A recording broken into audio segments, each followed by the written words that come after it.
qui va présider cette thématique. Alors Bruno Derbet est coordinateur au MIEC. Le MIEC, c'est le mouvement des institutions et des écoles citoyennes. Il est aussi sociologue et philosophe. Et donc c'est lui qui va mener les échanges de cet après-midi.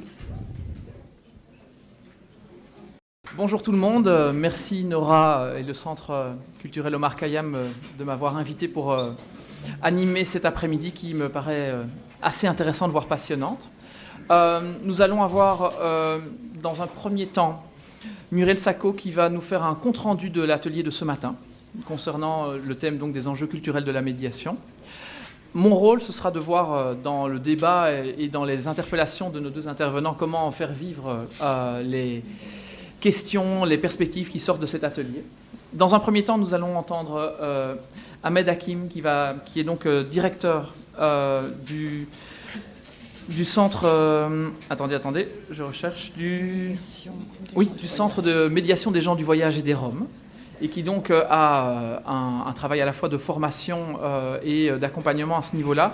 Il va nous partager un certain nombre d'éléments de terrain et de cadres par rapport à son travail au niveau de la médiation interculturelle. Et puis nous entendrons Marie-Elisabeth Volkriek, qui est professeure émérite de l'UCL, qui donne des cours dans plusieurs universités européennes et qui a sorti récemment un livre qui s'appelle « L'enlèvement parental international d'enfants ». C'est essentiellement à partir de ce livre et de ses nombreux travaux sur la médiation, sur la relation entière, qu'elle va nous faire une présentation et partager un certain nombre de choses avec nous cet après-midi. Et puis dans la dernière partie de l'après-midi, eh bien, vous aurez la parole, vous, pour interpeller les différents invités, pour proposer vos interprétations par rapport à l'atelier du matin. Et mon rôle à moi sera qu'on ait tous plus ou moins terminé ces échanges les plus riches possibles vers 16h30. Voilà, je passe la parole tout de suite à Ahmed. Excusez-moi.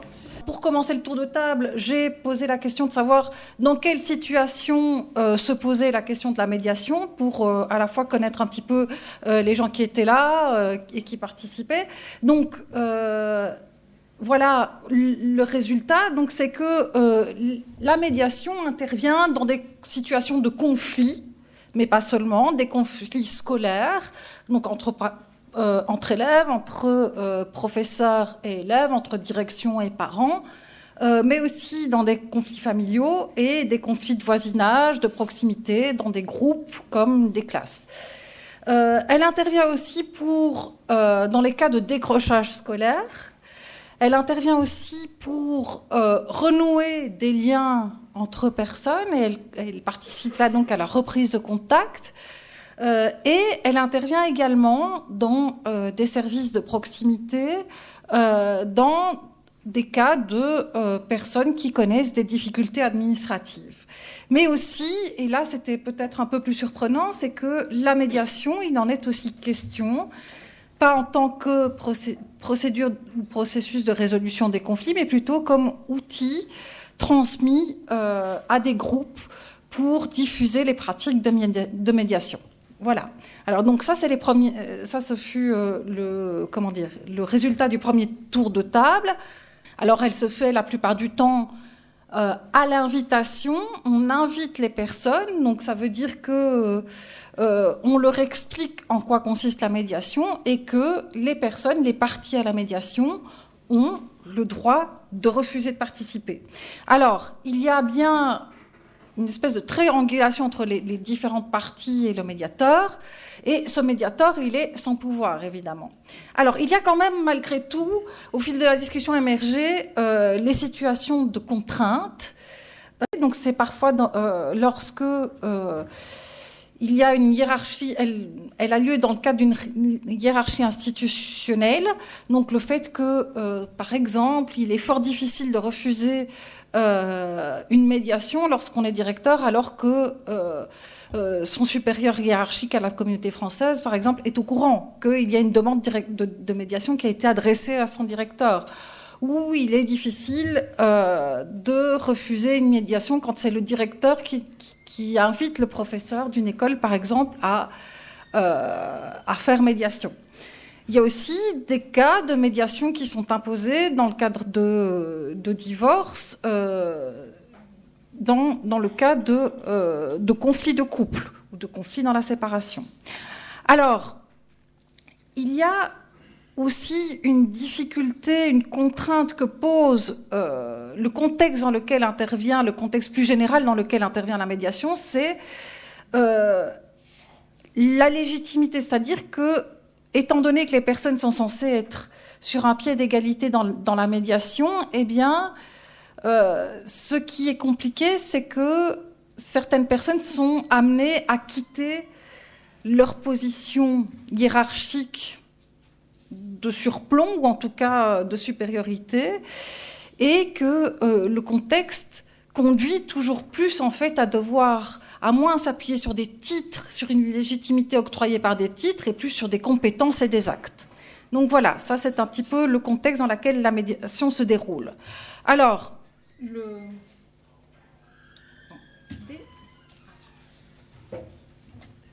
j'ai un peu de mal avec le PowerPoint à gérer. Donc, la troisième question, ça a été par rapport, je posais la question de savoir s'il y avait des profils types de personnes ou qui refusaient la médiation. Et alors là, les participants ont répondu que non.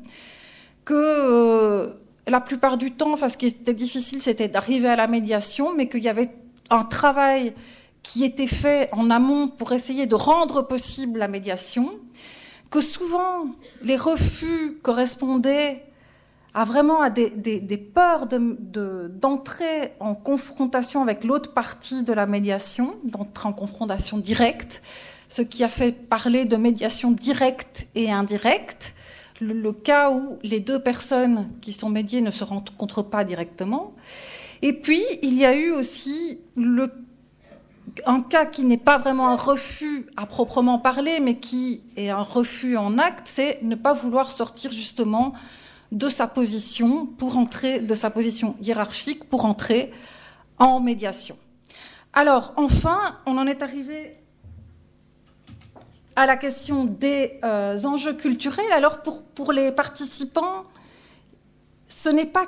Enfin, il n'y a pas vraiment d'enjeux culturels à proprement parler dans la médiation. Il y a des enjeux culturels qui sont les cultures des jeunes, par exemple, contre contre la culture des adultes, la culture de quartier contre celle de l'institution scolaire. Enfin, voilà, il y a une série d'oppositions qui se jouent. Alors, beaucoup d'intervenants ont souligné que c'était beaucoup des conflits entre vision du monde et valeurs, plutôt que des conflits entre groupes, que ça se jouait plutôt dans la culture familiale qu'on avait héritée, les façons de voir, d'interpréter les choses, que c'était aussi... que le conflit était également possible parce qu'on était en démocratie et qu'on pouvait exprimer des opinions divergentes, et que le conflit et par conséquent le besoin de médiation pouvait aussi découler du fait des asymétries de pouvoir qu'il peut y avoir, des asymétries sociales entre les personnes qu'il peut y avoir et qui ne sont pas forcément systématiquement perçues. Donc des positions hiérarchiques ou des hiérarchies qui n'apparaissent pas comme évidentes pour un certain nombre de personnes, et qu'une fois qu'elles sont explicitées, eh bien, ça contribue à désamorcer le conflit. Donc là, on a plutôt des cultures de position, de statut, plus que des cultures au sens de culture ethnique ou culture de groupes constitués à partir de ce qu'on appelle une culture nationale ou autre. Alors, on a donc des institutions aussi qui ont des cultures différentes, comme la culture du système scolaire, qui s'oppose, entre guillemets, qui est fondée sur la sanction et qui n'est pas très compatible, par exemple, avec le principe de médiation. Et alors, dernier cas où on voit que peut-être il y a un enjeu culturel, c'est peut-être dans la médiation familiale, où là, il y a vraiment des conflits dans les couples mixtes. Et donc, dans ces couples mixtes, parfois, il y a des incompréhensions liées aux cultures respectives des membres du couple, donc des personnes du couple. Et donc, on voit de ce qui s'est dégagé plutôt, enfin moi le sentiment que j'en ai eu qui s'est dégagé des différentes paroles qui ont été données par rapport aux enjeux culturels de la médiation, c'est que c'est plus aux yeux des participants un enjeu. Ce sont des enjeux qui se jouent au niveau interpersonnel qu'au niveau du groupe. Voilà. Voilà ce que je peux dire à cette heure-ci pour ce qui s'est passé dans l'atelier numéro 2. Voilà, merci. Eh bien,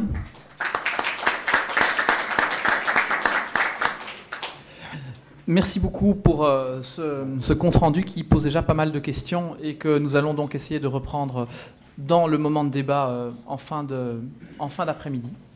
Nous allons donc passer la parole à Ahmed Hakim, qui va nous parler de la médiation en contexte interculturel et en particulier de ce passage pas si facile que ça dont on entendait déjà parler dans l'atelier entre l'individuel et le collectif.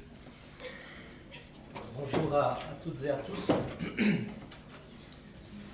Alors, comme l'a introduit... Voilà. Donc, comme l'a introduit l'oratrice précédente, parler de médiation et de culture n'est pas simple. Parler déjà de médiation tout court, on a bien vu que ce matin notamment que c'était un terme très polysémique qui ne fait pas nécessairement consensus ou qui fait consensus éventuellement autour de l'un ou l'autre concept tout à fait minimaliste. Il en est de même de culture. Lorsque nous parlons de culture, certains l'associent plutôt à un ensemble de valeurs, plutôt intellectuelles. D'autres l'associent plus dans un courant plutôt anthropologique à des modes de vie, à des habitudes, à des comportements. D'autres encore, selon le secteur, l'associent plus à de l'expression artistique et culturelle.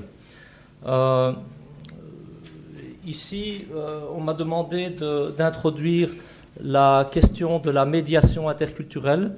Alors très rapidement, dire que effectivement aujourd'hui, je dirige le centre de médiation interculturelle de médiation des gens du voyage et des Roms depuis quelques années.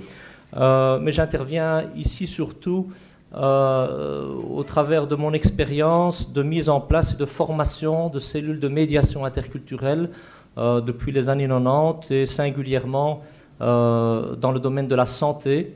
Et j'ai été très intéressé par l'intervention de ce matin concernant la médiation hospitalière notamment, donc en milieu hospitalier, dans des administrations notamment.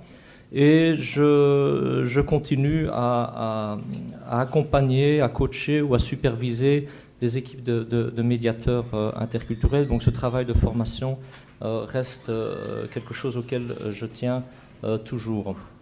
Alors, tout d'abord, il est important de situer le contexte et de qui parlons-nous lorsque nous parlons de médiation interculturelle. Tout d'abord, dire que la médiation interculturelle, je l'inscris d'emblée plutôt dans le champ social, voire administratif, et j'inscris d'emblée dans cette approche de médiation interculturelle toute une série de fonctions qui font de la médiation interculturelle souvent sans nécessairement, s'en attribuer le nom. Alors tout d'abord, de qui parle-t-on et dans quel contexte nous inscrivons-nous? Quel est le contexte d'émergence de la médiation interculturelle? Rappelez que nous parlons tout d'abord de l'immigration, de toute une série de populations, de catégories de populations qui sont issues de l'immigration et singulièrement de l'immigration qui est apparue après la Deuxième Guerre mondiale.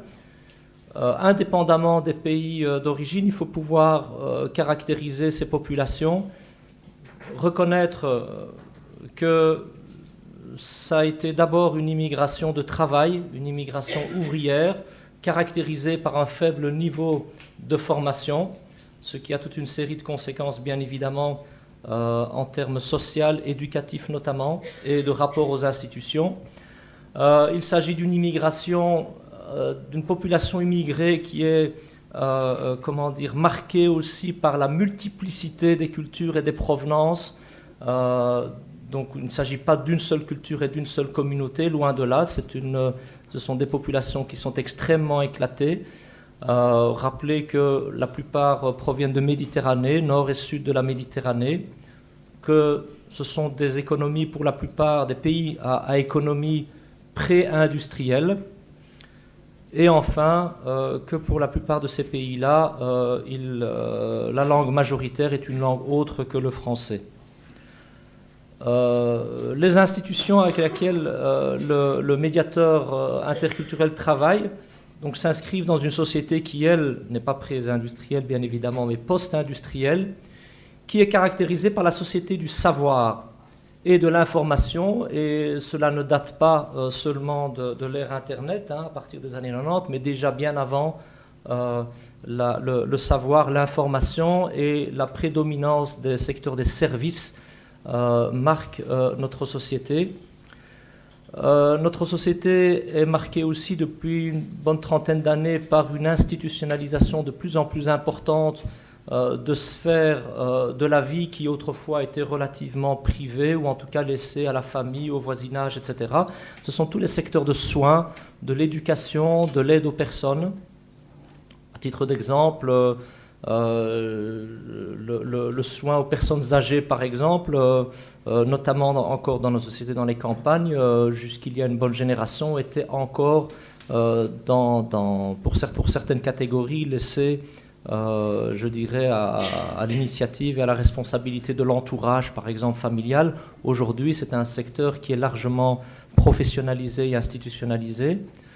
Troisième caractéristique de cette société post-industrielle, c'est une complexité croissante dans toutes les procédures et démarches administratives, et en particulier en ce qui concerne les populations immigrées, pour tout qui a accompagné ou approché des personnes qui veulent régulariser par exemple leur situation de résidence, leurs papiers, entamer une procédure de naturalisation ou tout simplement s'inscrire au domicile. Et ça ne concerne pas uniquement les extra-européens, y compris parfois les personnes de ressortissantes européennes. Nous sommes dans des complexités administratives assez importantes, et parfois même des avocats extrêmement spécialisés s'y perdent un petit peu.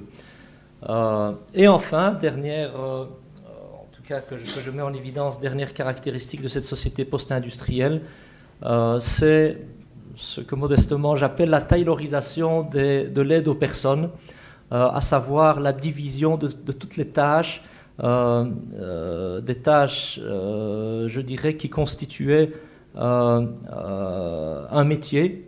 À titre d'exemple, dans le secteur hospitalier, et l'orateur de ce matin, M. Simon, si j'ai bonne mémoire, peut-être me corrigera si je me trompe, mais dans le secteur hospitalier, jusque dans les années 80, voire encore début 90, notamment votre métier comme infirmier, comportait un temps non négligeable d'attention et d'écoute, par exemple, aux patients, et notamment à partir des années 90, avec la définition précise des tâches que doivent accomplir les infirmiers et infirmières. Ces tâches-là se sont réduites essentiellement à des actes techniques de soins et des actes, je dirais, les actes d'écoute, les actes relationnels, les tâches relationnelles et d'écoute étant la plupart du temps n'étant plus de leur ressort. Ce contexte est relativement important à souligner pour comprendre les tâches qui vont progressivement être confiées aux médiateurs interculturels. Alors elles vont être confiées aux médiateurs interculturels, à cette nouvelle fonction, parce qu'il y a un constat de blocage, de non-dialogue, voire dans certaines situations de conflit ouvert, parce qu'il y a une absence de lien, de communication, notamment entre les autorités, les services, les institutions et les personnes et populations concernées. On constate au niveau hospitalier, encore une fois, par rapport à ces situations de blocage, certaines études de début des années 90, notamment dans des périodes de rationalisation des coûts, ont montré que, comment dire, la non-adhésion des patients au traitement, par exemple, que les médecins préconisaient, constituait un surcoût au niveau des soins de santé, les patients ne comprenant pas ou n'adhérant pas spécifiquement aux recommandations, voire aux soins préconisés par les médecins, multipliaient par exemple les consultations, voire les différents traitements. Et donc, toute une réflexion a eu lieu dans le courant des années 90 en faveur de l'implication de fonctions plutôt relationnelles qui vont aider les patients à comprendre et donc à mieux adhérer aux soins, ou plutôt aux soins préconisés. Il en est de même dans d'autres secteurs, au niveau de l'éducation notamment, le constat que de l'exclusion de populations, on entend régulièrement, mais ce n'est pas nouveau, un certain échec de l'intégration. Ça, c'est plutôt au niveau social et administratif. Au niveau de l'école, on parle de l'école qui produit de l'échec, et ça concerne spécifiquement certaines populations qui se retrouvent dans une certaine inégalité ou exclusion sociale. Et enfin, last but not least, parmi les causes invoquées à cette exclusion ou à ces situations de blocage, on parle aussi beaucoup de préjugés et de stéréotypes très ancrés dans la population. Cette apparition de la médiation interculturelle va aussi de pair avec la redécouverte d'une diversité culturelle et sociale endogène. On dit endogène ici, à savoir qu'ici nous parlons essentiellement à partir des années 90, rappelez-vous, on est à Bruxelles, il y a les fameuses émeutes de forêt. Et à l'époque, nous découvrons qu'il y a une population qui est née en Belgique, mais qui se sent complètement à côté du reste de la population et du reste de la société. Donc nous découvrons une certaine diversité culturelle et surtout sociale. Nous découvrons aussi que cette exclusion d'une certaine population n'est pas seulement économique, mais qu'elle est administrative. Alors par exemple, par rapport, puisque je travaille spécifiquement avec les gens du voyage, on a mis en évidence que la question de l'habitat mobile et surtout sa non-reconnaissance sur le plan administratif génère une exclusion de fait de ce type de mode de vie. Au niveau social, au niveau du logement, au niveau de la formation, au niveau des compétences dont disposent certaines catégories de la population, il y a aussi une relative exclusion. Et enfin, sur le plan culturel aussi, cette diversité culturelle et sociale est aussi à mettre en parallèle avec une absence ou une faiblesse des liens ou des ponts entre différentes populations et surtout différentes catégories de la population au niveau de la perception et des affects et des émotions, au niveau des connaissances et des compétences, des savoir-faire. Comme je l'ai dit tantôt, nous sommes dans une société essentiellement une économie de services, une société de savoir et de l'information. Or, on a des catégories de population qui sont arrivées en Belgique qui ont une culture plutôt de métiers manuels. Il y a une absence de continuité ou de pont au niveau des représentations et au niveau de la participation dans les différentes sphères de la société. Et enfin, pour certaines catégories de population, il peut y avoir un fossé ou encore une fois une absence de lien sur le plan historique. Mais je parcours très rapidement si vous voulez bien. La médiation interculturelle est présente ou a été présente dans différents secteurs de notre société. Dans les années 90, le secteur de la santé est toujours celui d'ailleurs où la médiation interculturelle a été le plus mis en avant et le plus structuré. Et j'ai pu avoir le privilège d'avoir formé la première vague des médiateurs interculturels qui ont travaillé, qui pour beaucoup travaillent toujours dans différents hôpitaux de Bruxelles et de la région wallonne. Et rappeler que ce projet fait suite, et je rends hommage ici à un rapport du Centre pour l'égalité des chances de 1996 qui avait mis en avant la médiation interculturelle pour permettre et renforcer l'accès aux soins des populations immigrées. Parmi les fonctions officielles qu'assume cette médiation interculturelle toujours aujourd'hui, c'est ce que certains appellent en français le décodage culturel. C'est tout simplement pouvoir donner un sens et une signification à un discours ou un comportement qui paraît spécifique et particulier, qui peut être incompréhensible pour certains professionnels, certains travailleurs sociaux, médicaux, hospitaliers ou autres. Ils ont une fonction d'accompagnement des patients, par exemple d'un service à l'autre, ou d'accompagnement en fonction des démarches qu'ils doivent accomplir au sein de l'hôpital, et notamment, par exemple, pour on a assisté depuis quelques mois à une vague de demandeurs d'asile et de réfugiés. Il faut savoir qu'il y a des procédures précises et particulières pour l'accès aux soins pour des populations, pour des personnes qui ne sont pas nécessairement couvertes de manière classique au niveau de la couverture santé.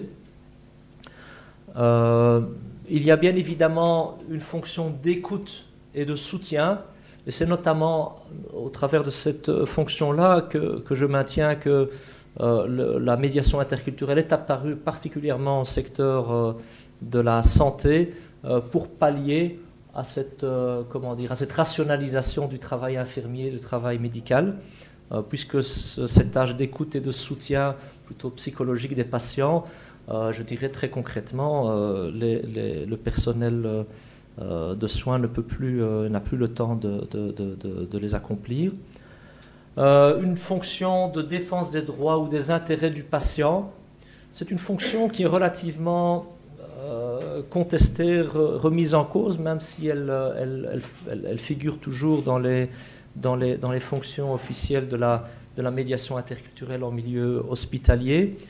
Mais c'est parfois pour des patients qui n'ont pas nécessairement connaissance de tous leurs droits au niveau de l'accès aux soins, de pouvoir rappeler et aux patients et parfois au personnel hospitalier les droits et les procédures d'accès à certains soins, par exemple. Ils peuvent être amenés à mettre en lumière certaines difficultés que le patient rencontre au sein de l'hôpital.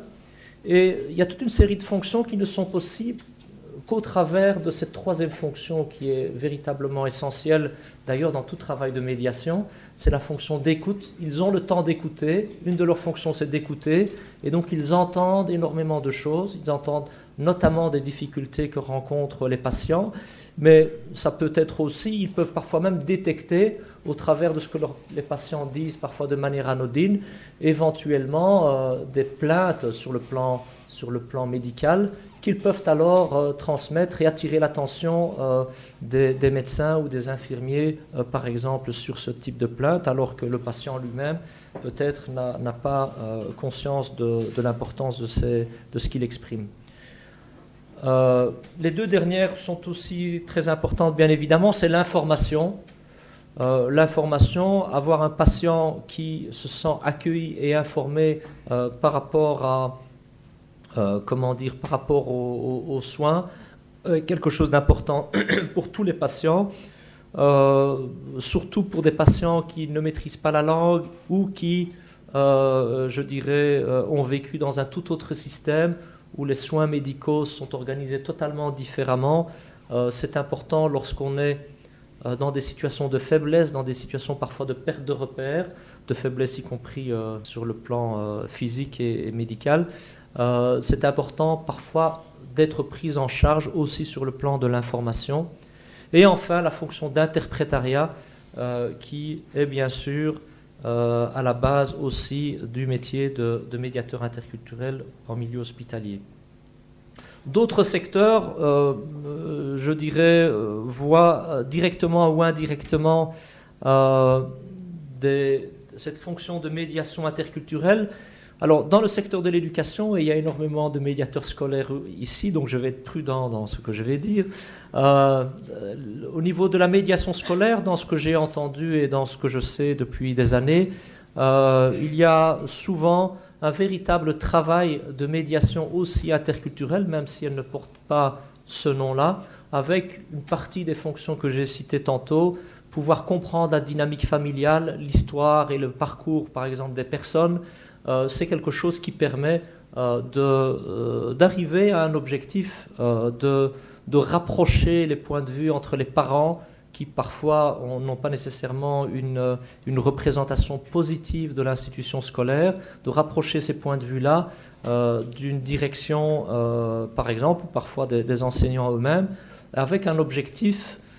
Alors cet objectif varie d'une période à l'autre ou d'une région à l'autre, c'est d'accrocher l'enfant à l'école ou de prévenir son décrochage, c'est selon. Et dans des situations, dans des situations plus tendues, bien évidemment, et dans des situations heureusement encore, et je l'espère, toujours exceptionnelles, c'est de prévenir la violence scolaire. Par exemple, moi personnellement, avec d'autres collègues et confrères, nous sommes intervenus régulièrement dans certaines écoles pour organiser, là c'est plutôt de la médiation plutôt collective ou par projet, comme dirait Ahmed, pour organiser des médiations collectives, pour informer les parents. C'était souvent d'ailleurs à la demande des directions d'école. Alors, certains vont peut-être grimper au plafond en disant « mais ce n'est pas tout à fait de la médiation ». Lorsqu'une école demande à un médiateur d'organiser une séance d'information dans l'école pour expliquer parfois de manière très descendante le règlement d'établissement, ça va dans un sens et pas nécessairement dans l'autre sens. Mais nous voyons la médiation aussi comme un processus plus long et qui n'est pas nécessairement limité à un moment particulier. Je passe très rapidement en sachant qu'il y a énormément d'expérience et de compétences ici en médiation scolaire, mais au niveau des administrations et au niveau de ce qu'on pourrait appeler de la médiation sociale, rappeler que à l'origine et encore souvent aujourd'hui, cela reste une fonction autre que les professionnels, une fonction qui est pratiquée largement de manière bénévole, et il y a un travail important, en tout cas en ce qui concerne la population rome et des gens du voyage avec lesquels nous travaillons de manière précise, de former ces bénévoles, ces volontaires, de manière à ce que leur fonction et leur métier, leur activité qui existent, il ne s'agit pas de recréer ou d'inventer autre chose, mais qui existent, puissent se faire dans un cadre relativement structuré et reconnu. En région bruxelloise, j'ai cru comprendre que la médiation sociale était relativement favorisée dans certaines administrations. On parle souvent de médiation de quartier aussi, voire de médiation locale. Ce matin, on m'a parlé de médiation locale aussi. Dans certaines administrations communales, notamment à Namur, où j'ai contribué à la mise en place d'un service de médiation interculturelle, qui a pour particularité, ça je ne l'ai pas dit autant pour le secteur de la santé que pour l'éducation, mais je pense que c'est quelque chose qui est largement partagé et pratiqué, et c'est particulièrement vrai au sein de l'administration. Les médiateurs sont et resteront toujours précieux parce qu'ils travaillent de manière transversale et peuvent intervenir ou accompagner les personnes dans différents services ou institutions, mais même lorsque c'est en interne, par exemple au sein d'une administration, leur point fort, c'est de pouvoir accompagner la personne dans toutes ses démarches et ils ne sont pas attachés uniquement à intervenir dans un service particulier, et c'est la même chose au sein de la plupart des hôpitaux. Alors très rapidement, les missions habituelles dans le secteur administratif et social attribuées aux médiateurs interculturels, c'est améliorer la communication entre les personnes j'ajouterais entre les personnes, les familles, les groupes, voire les communautés lorsqu'on est dans une médiation beaucoup plus large et collective, et les professionnels, les services, les institutions, voire les autorités. Informer les professionnels sur les caractéristiques culturelles des personnes. Quand on dit caractéristiques culturelles, je ne suis pas très favorable à faire des médiateurs, des pseudo-anthropologues, mais c'est tout simplement pouvoir expliquer parfois certaines habitudes, nous allons parler en ces termes très simples, certaines habitudes de certains usagers ou de certaines personnes, donc les expliquer à des professionnels qui pourraient poser des questions à ce propos, mais faire la même chose dans l'autre sens, informer ces personnes sur les caractéristiques, sur les règles, sur les valeurs qui sont souvent non dites. Les valeurs, c'est là où il y a le plus de travail pour les médiateurs interculturels, parce que c'est souvent non dit, merci. Et enfin, last but not least, c'est le travail d'interprétariat. Et malheureusement, je le dis parce que j'y ai contribué, mais n'ai pas tout à fait eu beaucoup de succès, à un certain moment, le choix a été fait, notamment au niveau social et administratif, de refaire de la taylorisation, y compris pour la médiation interculturelle et sociale, à savoir limiter leur action uniquement à cette fonction d'interprétariat. Et c'est comme ça que nous avons, je dirais, c'est très bien, ils font de l'excellent travail, nous avons des interprètes sociaux, que ce soit en région bruxelloise ou en Wallonie, mais malheureusement, toutes les autres fonctions, notamment relationnelles et d'information, sont relativement escamotées. Très rapidement, puisque je n'ai plus que 5 minutes, dire que les contradictions dans lesquelles se trouvent les médiateurs sont aussi leur force.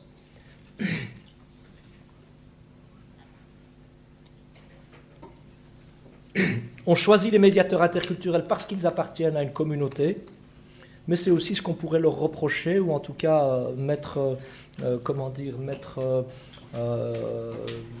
tout cas le voir comme une faiblesse. Ensuite, on a un petit peu évoqué ce matin, les médiateurs interculturels pour la plupart sont employés de l'institution pour laquelle ils interviennent, et donc on pourrait aussi le leur reprocher en termes de manque d'indépendance par rapport à l'institution, au service qui les emploie. Rappeler que cette contradiction met en avant une qualité essentielle et qui a été peut-être peu développée dans les médiations classiques, c'est que le résultat essentiel que nous recherchons au travers de la médiation interculturelle, moins qu'un positionnement impartial, neutre, objectif, voire passif, etc., c'est la capacité à créer la confiance, la capacité à créer ou à renforcer des liens, des relations, à jeter des ponts entre des personnes, des familles, des communautés et le reste de la société, des institutions, des autorités, et enfin à faire passer des messages et des significations d'une partie à l'autre.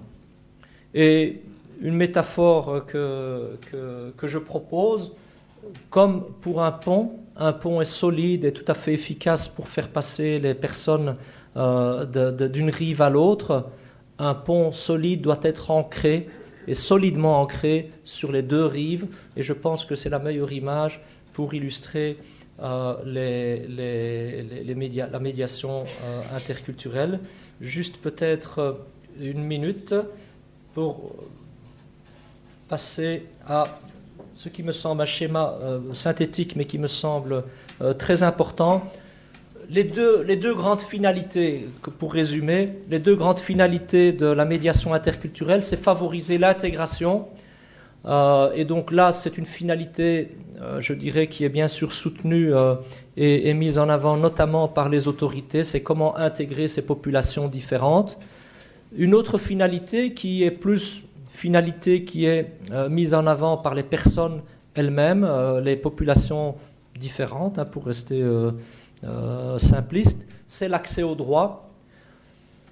Le médiateur interculturel essaye d'arriver à à concilier ces deux finalités, arriver à ces deux finalités, notamment en renforçant l'autonomie des personnes et des acteurs, des parties avec lesquels il travaille et pour lesquels il intervient. Au niveau des personnes et de ces populations, je ne vais pas revenir là-dessus, mais qui sont exclues pour toute une série de raisons, c'est renforcer leur participation citoyenne en travaillant sur leurs ressources, et il est moins dans une approche de travail sur les handicaps. La série des blocages et des handicaps est tellement longue et infinie que, je dirais, l'en dissuade et en désespère plus d'un. Par contre, travailler sur les points positifs, sur les ressources que dont tout un chacun est dépositaire, ça c'est quelque chose en tout cas qui donne des fruits. Et je passe sur le reste. Peut-être sur les résultats. Sont des résultats par définition qui peuvent être à court terme lorsqu'il s'agit de personnes précises, mais qui sont surtout à moyen et à long terme sur le plan collectif, sur le plan social. C'est un changement long, mais qui est en profondeur de la perception et surtout de la relation. Il y a une plus grande confiance entre les prestataires de services, quels qu'ils soient, et les personnes et les familles concernées. Une sensibilisation de l'ensemble des services et des institutions où travaille le médiateur lui-même.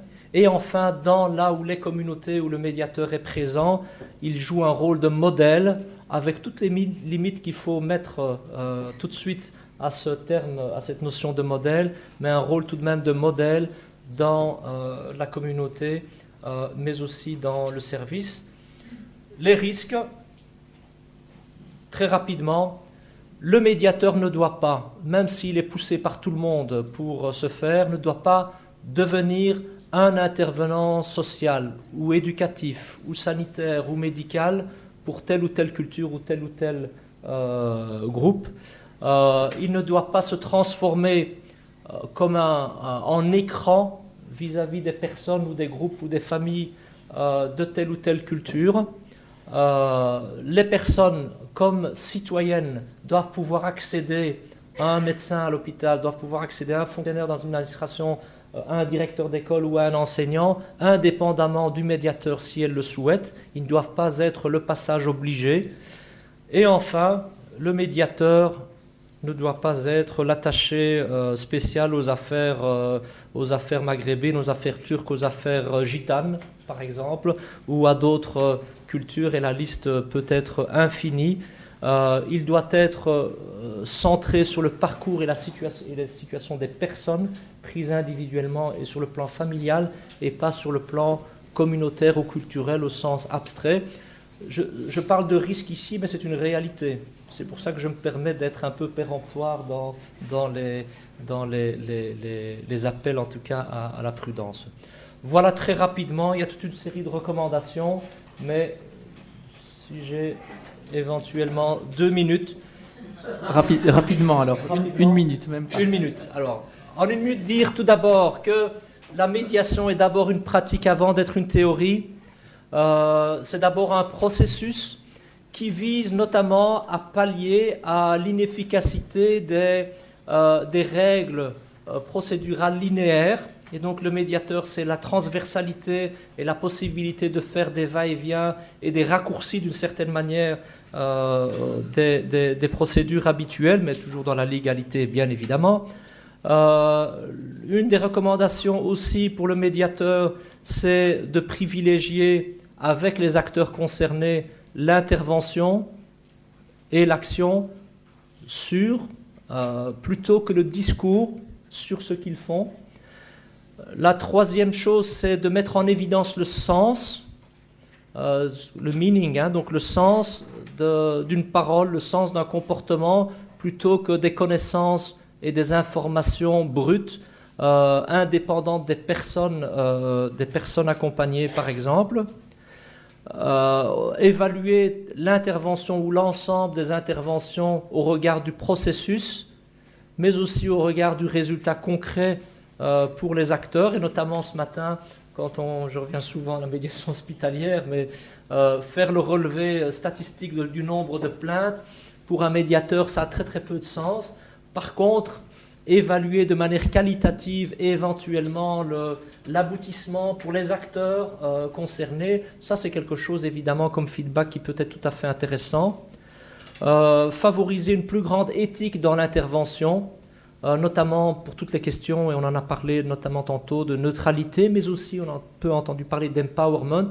Empowerment, c'est tout simplement comment redonner et renforcer les acteurs, tous les acteurs professionnels et non, au travers des interventions. Et pour cela, bien évidemment, la formation, mais aussi le coaching et les échanges de pratiques sont tout à fait essentiels pour les médiateurs interculturels. La multiplication des canaux de communication. La minute est malheureusement terminée. Il va falloir conclure. Tranquillement dans votre cabinet de travail ce soir. Merci.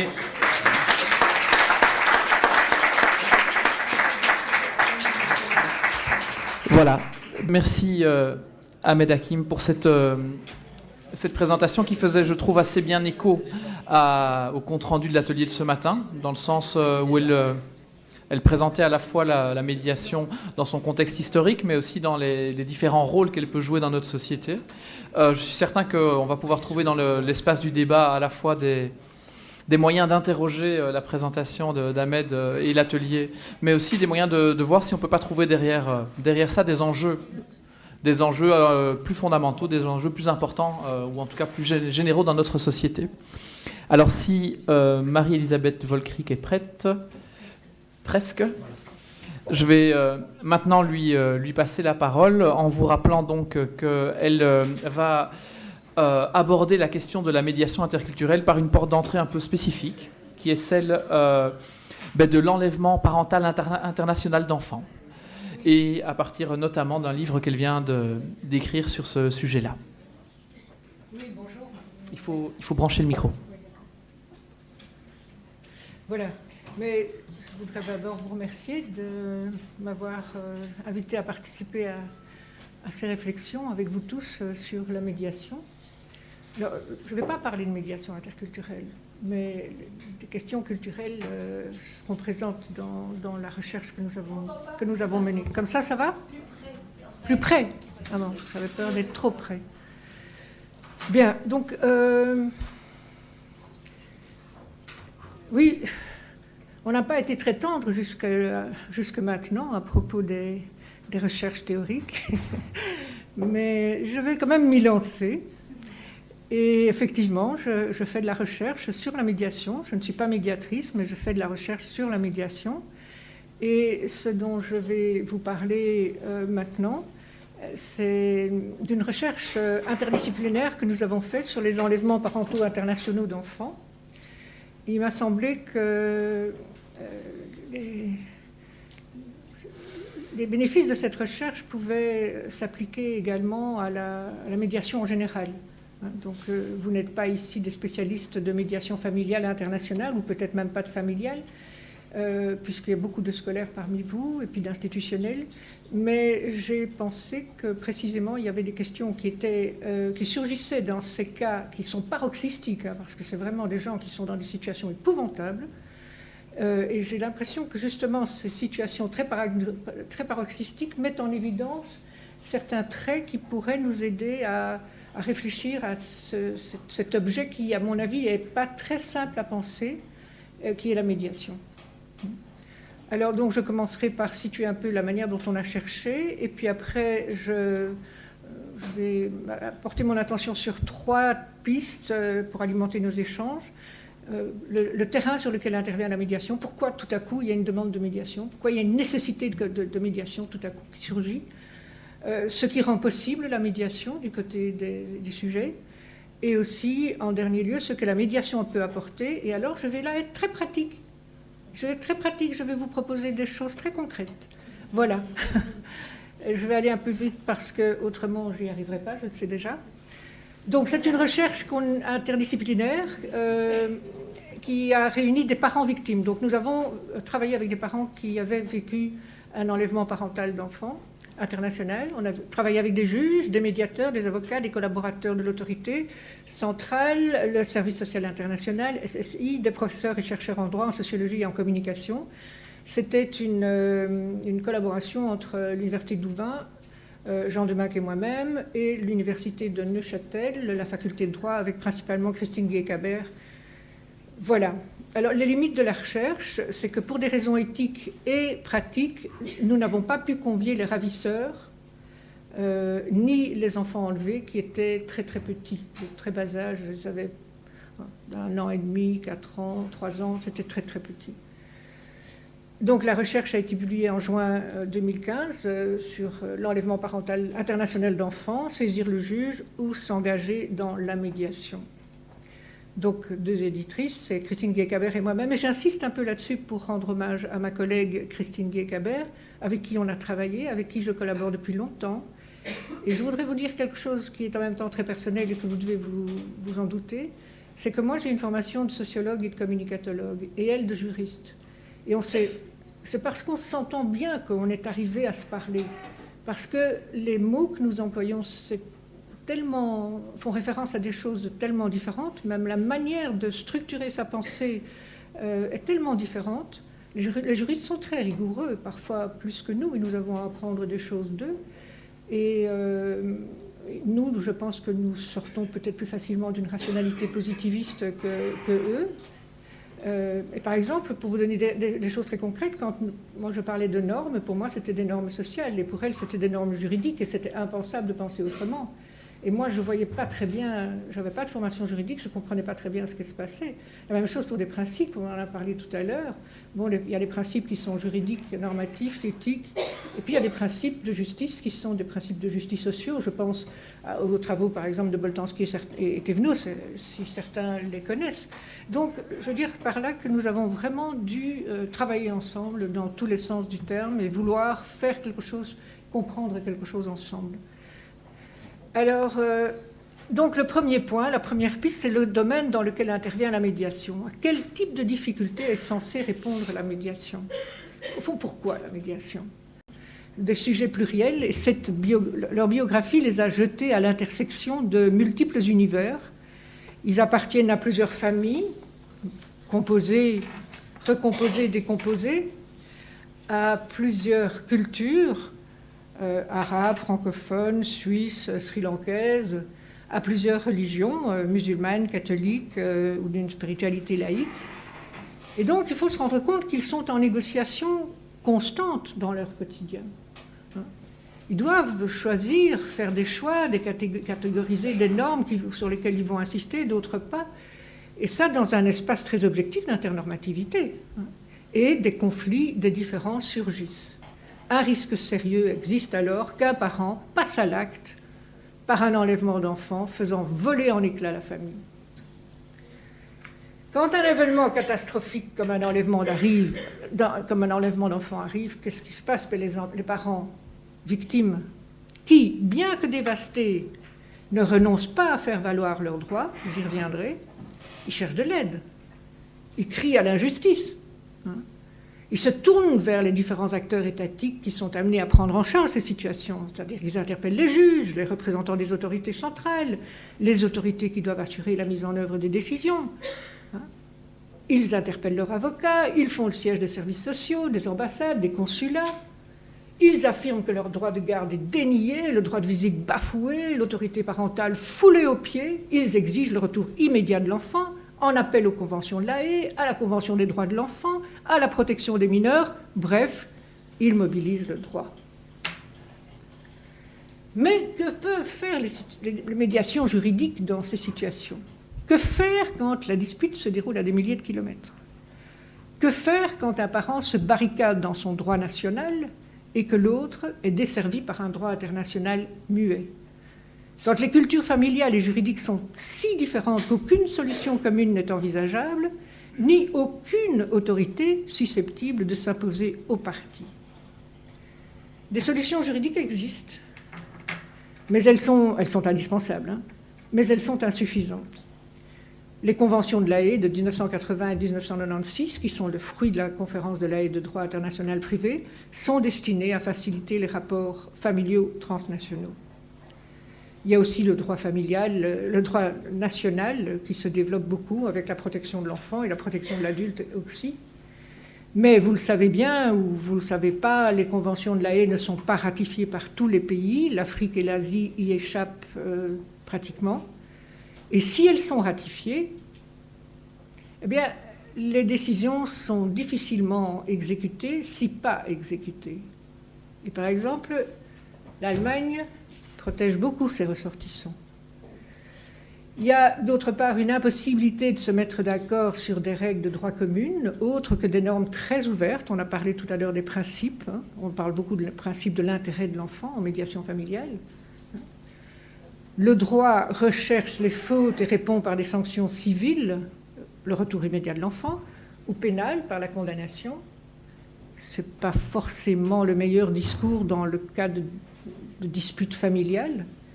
Et les procédures sont complexes, extrêmement coûteuses, et en général, elles ajoutent du conflit au conflit. Alors, la médiation, comme solution souhaitable, c'est en tout cas une solution de plus en plus prônée par les instances internationales et nationales. Puisque la conférence de La Haye promeut la médiation familiale internationale. Elle a diffusé son guide de bonnes pratiques en 2012. Et aussi, elle a instauré un dialogue entre les juges et hauts fonctionnaires des États qui sont partis aux conventions de La Haye et des États non contractants dont les lois sont fondées sur la charia ou influencées par elle, le but étant de mettre en place des structures de médiation. Il s'agit de mettre en place non pas une juridiction généraliste, un tribunal de la famille, mais des dispositifs de médiation confiés à des médiateurs hyper spécialisés, avec des compétences en tout. On pourra y revenir aussi, parce que ça pose des questions. Là où le droit... Et donc, ce qu'on peut voir là, c'est que là où le droit se trouve en grande difficulté pour trancher le conflit, pour parler simplement, il en appelle à la responsabilité des parents. Le médiateur va donner la parole aux parents et va les mettre dans un travail, ou les mettre au travail, on en a parlé ce matin, dans une procédure qui repose principalement sur la communication. Alors, qu'est-ce qu'on peut apprendre de ces situations ? Il y a une chose qu'on peut apprendre et que vous savez déjà, mais je voudrais quand même encore le dire, c'est que l'émergence des dispositifs de médiation est liée à des mutations, aux mutations très importantes de nos sociétés. Et c'est important de ne pas l'oublier, hein, et d'en faire quelque chose dans le dispositif de médiation. Qu'est-ce qu'on fait de ces mutations quand on travaille avec les acteurs ? La médiation ne peut en aucun cas être réduite à sa dimension instrumentale, c'est-à-dire trouver des solutions. Et personnellement, en voyant un petit peu ce qui se passe autour dans le secteur de la médiation, je trouve que très souvent elle est instrumentalisée, de plus en plus instrumentalisée. Donc la médiation est un objet complexe, pas si facile à penser, et c'est bien pour ça que nous sommes là aujourd'hui. Deuxième point. Qu'est-ce qui rend possible la médiation ? Je veux dire que du côté des sujets, quelle est la trajectoire d'un parent qui le mènera ou non à la médiation ? Je dois vous dire que les parents avec qui nous avons travaillé n'ont pas fait de médiation. Vous imaginez que quand on kidnappe un enfant, ce n'est pas pour faire une médiation tout de suite après. Et quand on a un enfant qui est kidnappé, on a du mal à parler à l'autre. Hein. Donc ce n'est pas du tout facile d'envisager une médiation. Mais qu'est-ce qui peut les mener à la médiation ? Tout un travail émotionnel, biographique et argumentatif est une clé de l'engagement. Ce qui nous a paru essentiel, mais vraiment essentiel, c'est la volonté d'être et de rester parent. Faire valoir ses droits malgré le déni dont ils sont l'objet. Et deuxième chose très très importante, c'est ne pas répondre au conflit par le conflit. Et là, le discours du droit est mis en cause.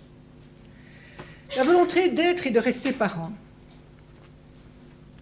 c'était essentiel d'après ce qu'ils nous ont dit. Parce que quand un malheur tel qu'un enlèvement d'enfant, tout petit comme ça, on a fait ça, vous voyez, une maman qui part avec son petit enfant en pyjama dans un avion que Jean de Meck a appelé Global Airlines, avec humour et pertinence. Donc, quand un malheur comme ça arrive, qu'est-ce qu'ils font les parents ? Il y a différentes réactions possibles. Il y en a qui s'accommodent, qui s'adaptent de façon plus ou moins résignée, qui retournent la violence contre eux-mêmes, qui s'autodétruisent, ou se sentent extrêmement coupables, où il y en a qui se plaignent, qui se lamentent, qui se tombent dans une tristesse abyssale, et puis il y en a d'autres qui adoptent une autre attitude. Ils sont affectés, ils sont blessés, ils sont meurtris, mais ils ne renoncent pas à faire valoir leurs droits.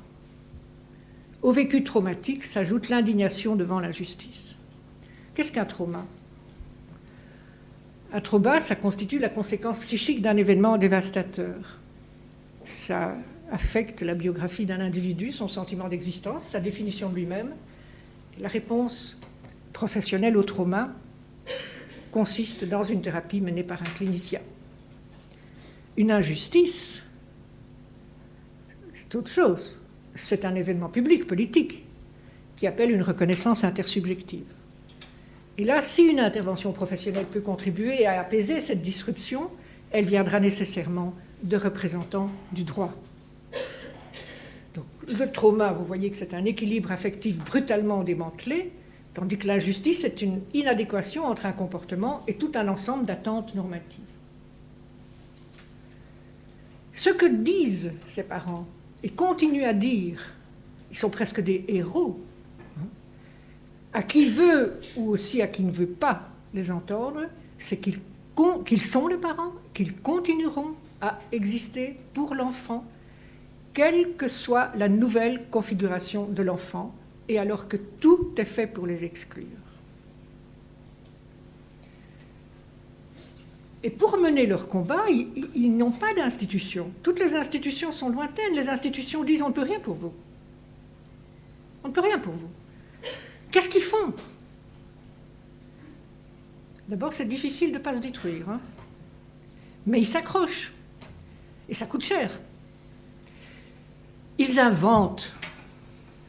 Ils inventent et ils réinventent en situation et en action, en réassumant de manière imaginative des rôles parentaux dont le script n'existe pas a priori. Oh, ça passe par plein de choses, des coups de téléphone, des chansonnettes et des photos partagées, il ne faut pas oublier qu'ils sont des petits. Toute démarche pour faire valoir leur droit d'être père et mère. Ne croyez pas que je m'éloigne de la médiation, hein, d'accord? Sur quoi peut bien reposer le droit des parents victimes, au-delà de leur propre interprétation d'être parents? Parce que vous pouvez très très bien être reconnu père d'un enfant en Suisse, et au Sri Lanka, vous n'êtes pas le père de votre enfant. Mais ça ne fait rien, vous devez quand même payer des pensions alimentaires à votre enfant, qui n'est pas votre enfant, parce qu'au Sri Lanka, il est l'enfant d'un autre enfant. Des situations comme ça. Hein. Donc il faut s'accrocher pour continuer et dire « je suis le père ». Alors là, je ne peux pas développer quelque chose, mais qui me semble vraiment fondamental pour la médiation, c'est qu'en réalité, le droit n'a pas de fondement purement objectif, même si en tant que droit, il revendique une reconnaissance objective. Ça, c'est une chose, c'est qu'il y a une volonté de faire valoir ses droits. Deuxièmement, répondre au conflit autrement que par le conflit. Dépasser la culture adversariale. Ça pose un double problème, un problème cognitif et un problème émotionnel. Émotionnel d'abord, bien sûr, c'est que face au réel de l'absence de l'enfant, les parents victimes sont noyés dans un bouillon de sentiments saumâtres et d'affects ravageurs. Ces émotions resteraient absolument inefficaces et contre-productives si elles étaient vécues de manière irréfléchie et immédiate. Il est question d'avoir un cœur intelligent. Ouh, c'est vrai? C'est pas possible. Bon, je vais quand même le faire. Donc, il faut recadrer les émotions. Il y a un problème cognitif, c'est quel est le registre de discours qui permet ce travail de ressaisissement? Quel est le registre de discours qui permet de ne pas rester noyé dans ces émotions? Et donc, ça dépendra. Les parents qualifient. Les parents qualifient. Voilà ce qui m'est arrivé. Ils vont en parler ici, ils vont en parler là et là et là. Et à travers la manière dont on va leur répondre, ça va aussi transformer la qualification. Il faut bien se rendre compte qu'eux, ils disent que c'est un enlèvement, mais que de l'autre côté, peut-être qu'on dit, mais non, c'est pas du tout un enlèvement. Hein. Donc, il y a vraiment une qualification. Qu'est-ce qu'on peut apprendre? Ce que la médiation peut apporter. Alors, c'est là. La médiation peut apporter un processus de transformation et d'intercompréhension qui permettra aux parties de trouver des solutions inventives et de produire des normes communes. Comment? s'appuyer sur les compétences cognitives et normatives des parties, mobiliser différents registres de discours, la narration, l'interprétation, la justification, l'argumentation, la reconstruction. Je vais vite, hein. Et aussi, j'y arrive, et aussi faire intervenir la fonction tierce tout au long. Alors, la narration. Première chose, je vais beaucoup trop vite, mais je l'indique quand même, hein. Vous me laissez juste indiquer, hein. Que va faire le médiateur? Le médiateur, il dit, parlez, je vous écoute. Quand il n'y a plus rien qui existe, là, le droit ne sait plus quoi, les institutions n'ont pas de réponse, tellement on vit des choses qui sont nouvelles, tout simplement. Le droit, la narration, le médiateur invite les parties à raconter les faits. Bon, ça c'est une première étape. Un premier discours plutôt. Un deuxième discours, le médiateur va inviter le parent narrateur à donner quelques explications sur le sens qu'il donne aux faits. Toi, tu appelles ça un enlèvement d'enfant? Mais enfin, mais c'est pas du tout un enlèvement d'enfant. Moi, j'ai le droit d'aller au Sri Lanka avec ma fille. C'est moi qui ai la garde. Alors, de quoi tu parles, hein? On n'est même pas d'accord sur le sens qu'on donne aux faits. Voilà. Alors, le pluralisme normatif dans notre vie, dans notre société, est tel qu'on ne peut plus aujourd'hui référer ce qui arrive à une morale de l'histoire qui puisse faire loi pour tout le monde. Il y a des conflits d'interprétation parce qu'il y a des expériences divergentes, des valeurs différentes au sein du couple, de la famille, de la société. Les interprétations rentrent en concurrence les unes avec les autres, et alors les parents s'engagent dans des disputes normatives, dans des valeurs, ce qui introduit encore un autre registre de discours, justification. Et ça, les approches dites narratives de la médiation, vous les connaissez certainement, semblent oublier cette étape-là. La justification, c'est-à-dire que la narration et l'explication ne sauraient pas remplacer la justification d'un comportement. Qu'est-ce qui est juste dans cette manière de faire pour toi, hein? Et donc le parent va évaluer son acte en prenant appui sur un principe de justice. Et les principes de justice peuvent être différents. Et donc, quels seront les principes de justice qui vont être acceptés et valables dans ces différents familiaux où les crispations normatives sont extrêmement importantes? Ce n'est pas suffisant. Donc on va rentrer dans une argumentation qui ne vise pas le marchandage, mais qui vise à s'entendre. Et donc on ne parle pas de la même manière quand on vise l'entente ou quand on vise l'intrigue. Et cette argumentation va viser à dégager des principes de justice, des référentiels plus universels mais néanmoins communs, qui, par-delà le conflit d'interprétation, pourront mettre les parents d'accord. Bon, là, il y aurait des choses à dire. La reconstruction, je pense aux travaux de... donc, il y a eu un conflit ensemble, et donc il faut l'élucider ensemble. Je vais trop vite, je crois qu'il me reste 1 minute. Non, reste 3 minutes. Alors, quand même, j'ai évoqué tous des discours, beaucoup trop vite, hein, d'accord. C'est pas pour ça que ça doit venir chronologiquement, comme ça, dans une médiation. Non, la tâche du médiateur, c'est orienter l'usage de ces discours vers la construction d'un accord qui permettra aux parties de trouver des solutions innovantes à leurs conflits. Mais la tâche du médiateur, ça ne se limite pas évidemment à permettre ces confrontations argumentées de contenu de discours, hein. Il doit, à chaque étape, faire intervenir sa fonction de tiers. À chaque étape, il est là parce qu'il est un tiers. Alors, qu'est-ce que c'est qu'un tiers? Alors là, vraiment, très très rapidement, évidemment, c'est une personne, mais ça ne peut pas être réduit à une personne, hein. La fonction du tiers médiateur, c'est introduire de la tiercéité. Introduire de la tiercéité, c'est-à-dire qu'à chaque étape de discours, hein, le médiateur invite les parents à effectuer une sorte de déplacement de leur routine identitaire et sociale. D'introduire de la tiercéité. C'est ça, d'être tiers. Introduire de la tiercéité, vous savez bien que quand on se dispute, ça colle, hein. Donc introduire de la tiercéité, c'est aussi introduire de la réflexivité. Tiens, mais au fond, comment est-ce que je fonctionne là, hein? On peut distinguer 3 formes de tiers. Non, ça je ne vais pas le faire, c'est trop. Voilà.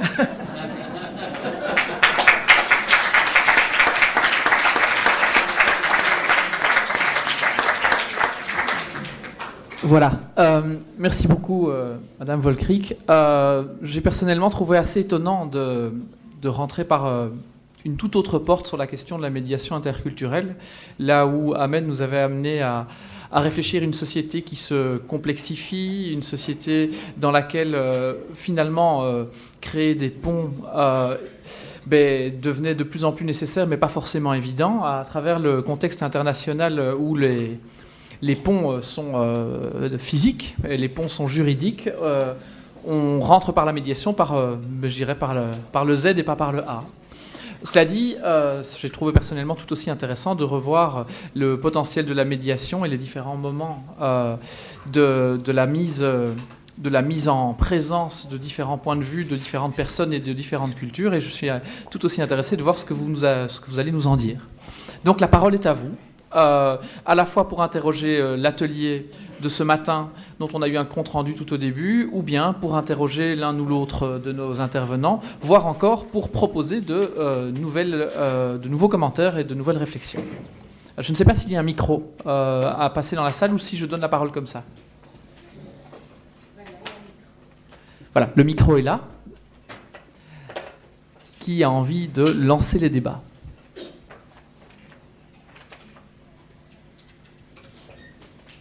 Marie-Elisabeth Volcric, mais aussi à Mette Hakim. Vous avez évoqué l'un et l'autre à un moment donné l'instrumentalisation de la médiation en termes de risque, effectivement, et que le médiateur, ça c'était pour Ahmet Hakim, disait le médiateur n'est pas le passage obligé.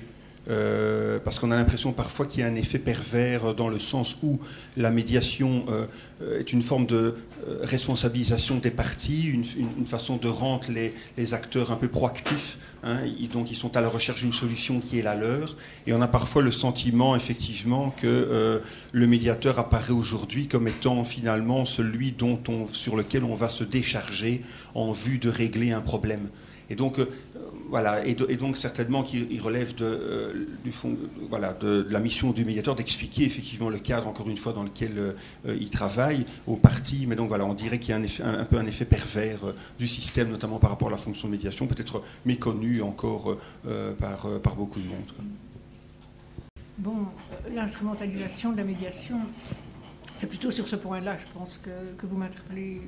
Je l'ai évoqué, hein. Difficile de répondre comme ça rapidement, mais je trouve dans la littérature et dans ce que j'entends, certains, en tout cas, présentent la médiation comme étant un outil moins coûteux que la justice classique, plus efficace parfois, et point. Et que tous ces enjeux sociaux passent à la trappe. Hein. Et je trouve que ça pose question. Parce que réduire la médiation à un outil performant et moins cher, c'est ne pas prendre en considération justement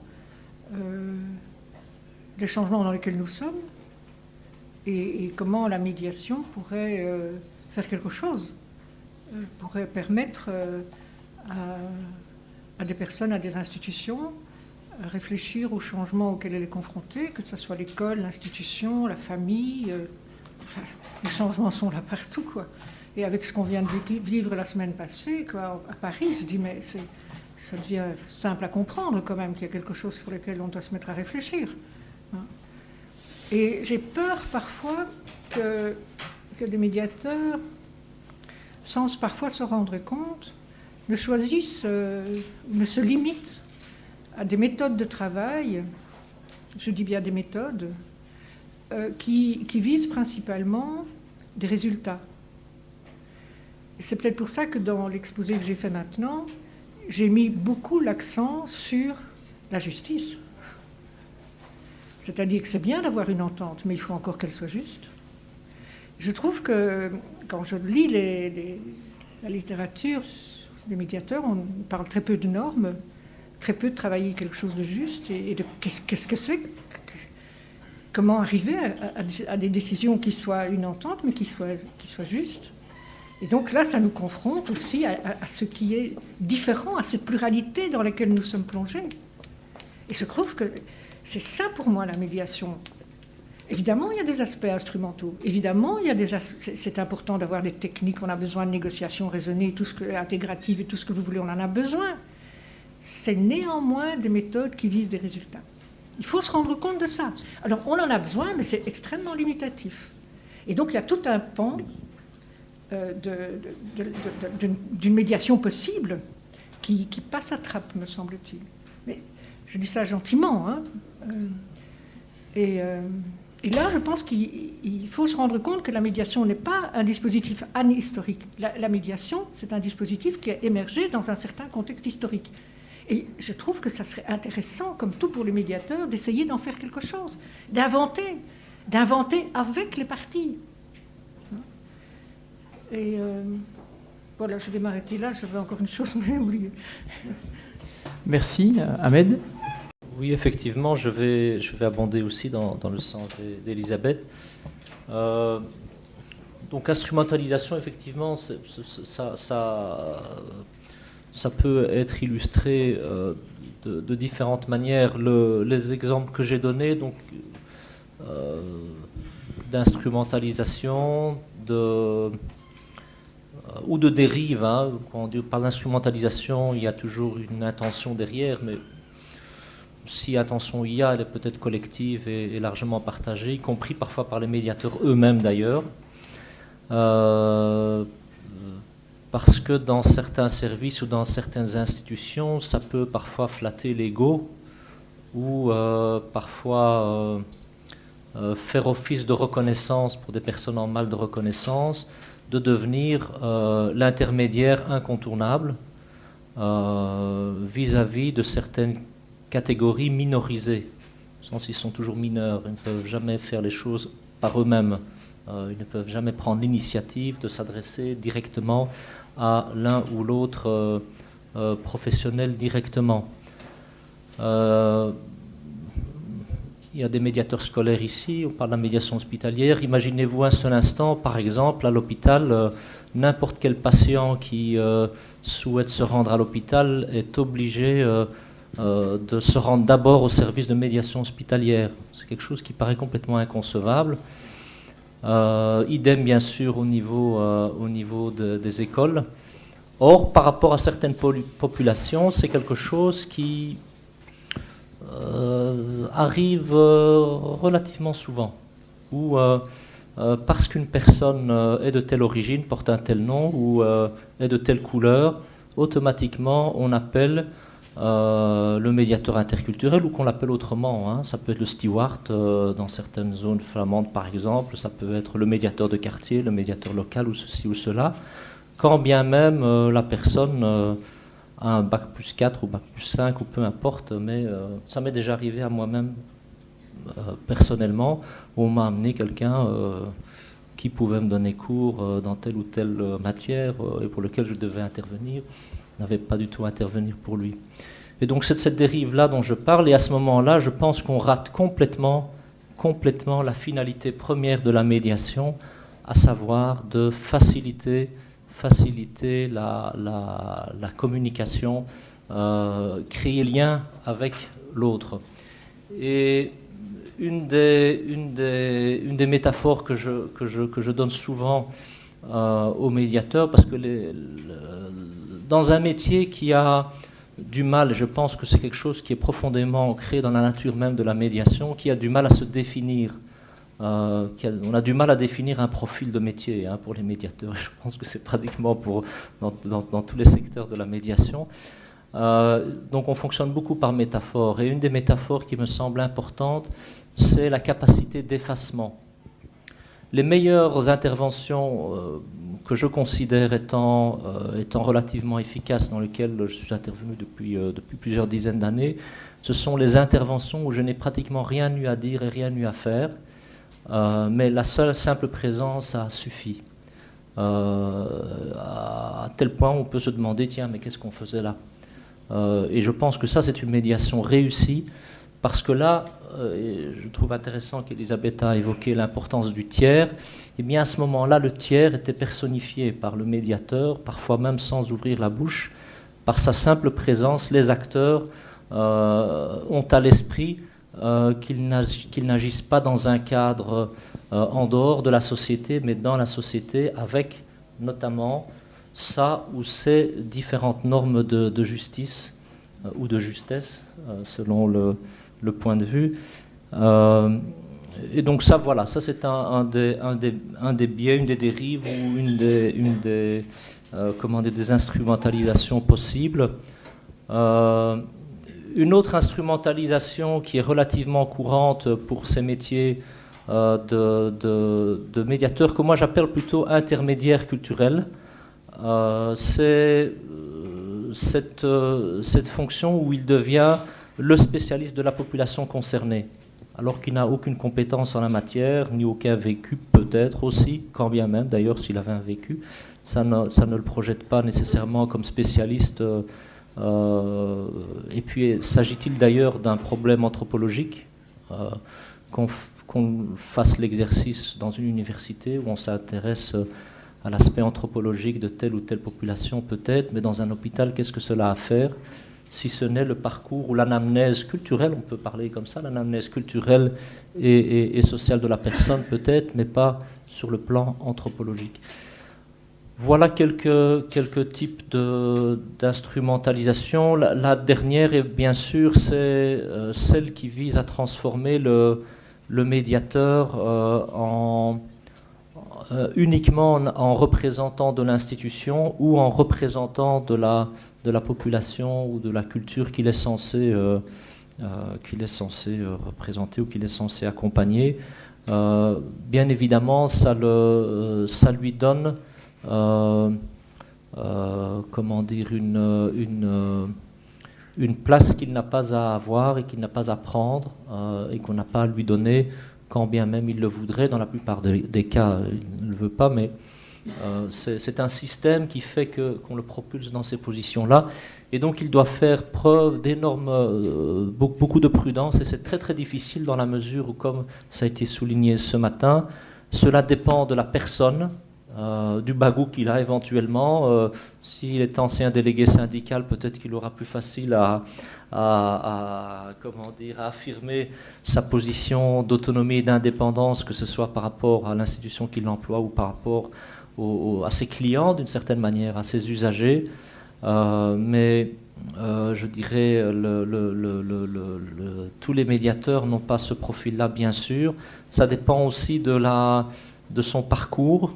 Un médiateur qui vient d'arriver de tel ou tel pays, imaginez tous les réfugiés syriens, irakiens aujourd'hui, on en prendrait quelques-uns pour jouer le rôle d'intermédiaire, pour nous aider à les comprendre, à traduire et ce genre de choses, et on les propulse très très vite dans cette fonction-là.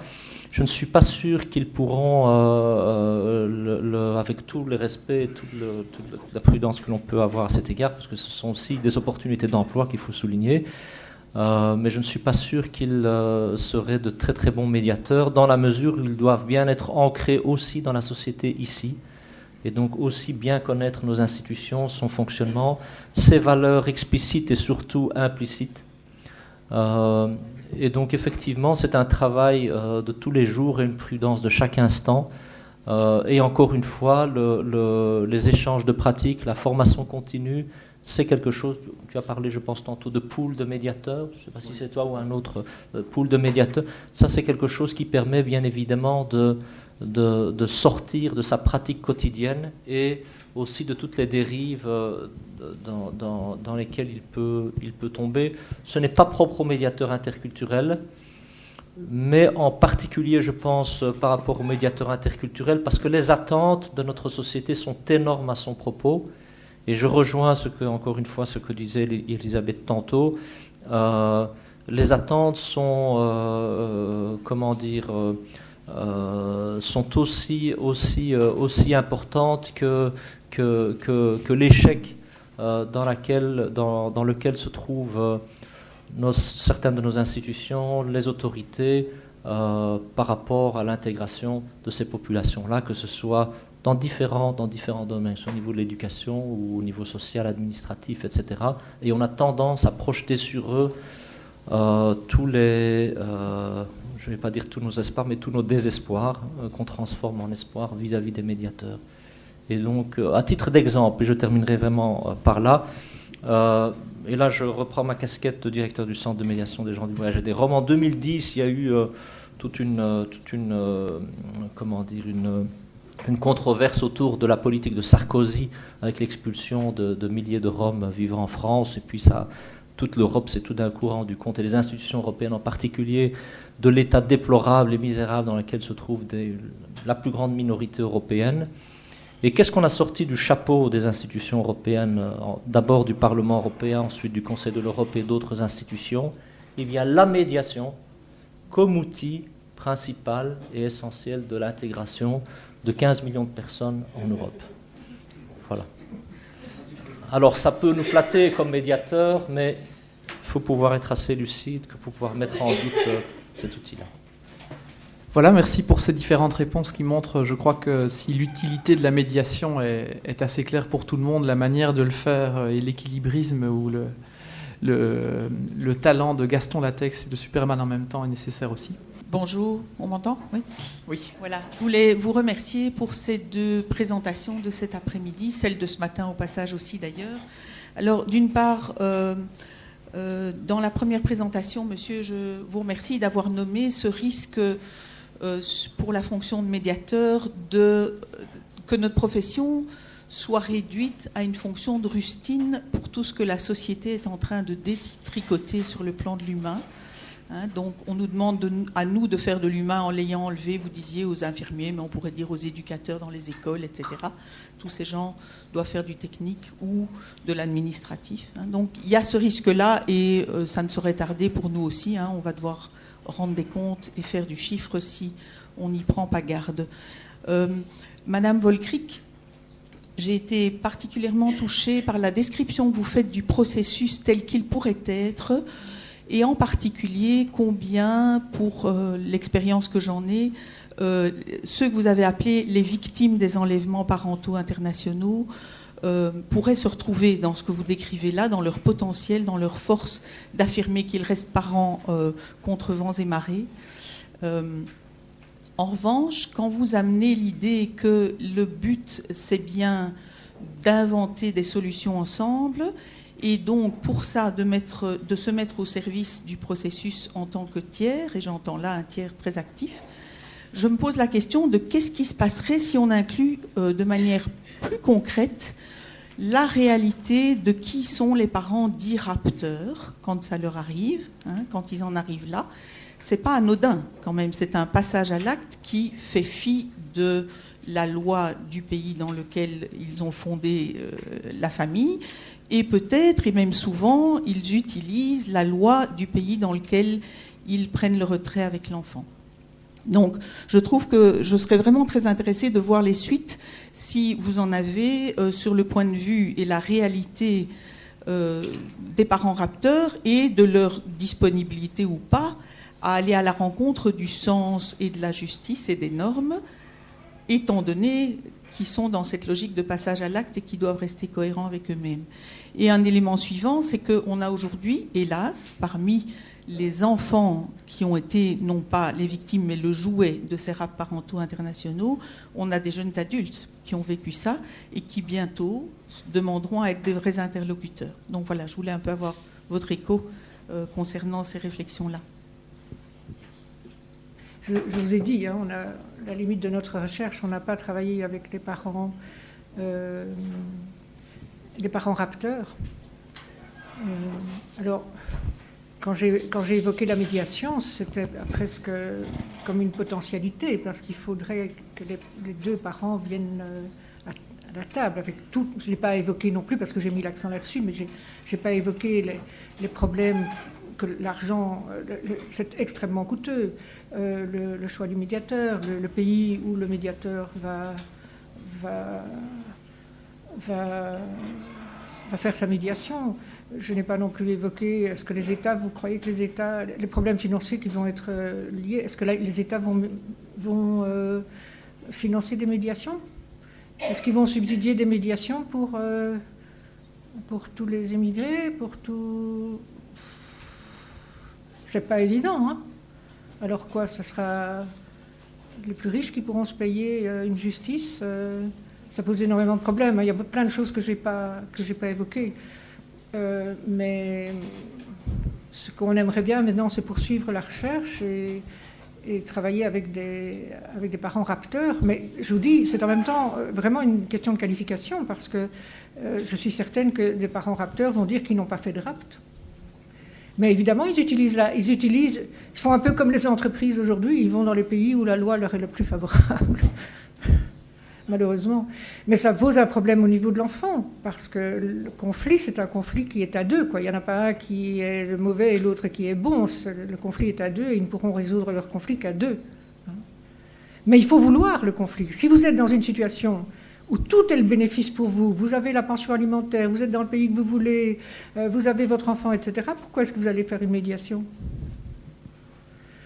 Alors c'est vrai qu'il y a l'intérêt de l'enfant, mais bon, ça dépend comment il est interprété. Hein. C'est très complexe. Voilà, on a d'autres questions encore? Oui, donc il semble qu'il y ait beaucoup de questions. Donc on va passer à la question suivante, sachant qu'il n'y avait pas d'interpellation directe de Ahmed par la dernière question. La question suivante, c'est pour Madame. En fait, moi, ça suivait un petit peu, je crois, la question précédente. C'est-à-dire, c'est la question des raps parentaux. Et, en fait, la médiation, si c'est en parallèle ou en plus, une autre possibilité, si c'est de nouveau pour détricoter des choses qui existent, comment le parent qui demande la médiation, par exemple, à partir d'ici, fait pour parler, s'il parle en fait à partir d'une sorte de no man's land de droit, parce qu'on aurait détricoté le droit et on aurait donné la médiation en option à la place. Donc c'est toujours cette peur du fait de cette continuité d'austérité, d'essayer de diminuer les coûts. C'est pas... Évidemment, je comprends du point de vue de la médiation l'intérêt de l'ouverture vers la médiation, mais de ne pas enlever ce qui fonde aussi un petit peu les personnes en droit ici. Je ne sais pas si je m'explique. Donc, si je comprends bien votre question, c'est vraiment, c'est une question qui, je trouve, revient régulièrement dans ce débat-ci, c'est de voir si la médiation n'est pas une sorte de rustine et que s'adresser à la médiation, d'une certaine manière, ça dédouane de faire le travail sur la société, la justice ou d'autres institutions. Non, c'est pas que ça dédouanerait dans l'orientation même la médiation, j'entends bien son ouverture, son intérêt, etc.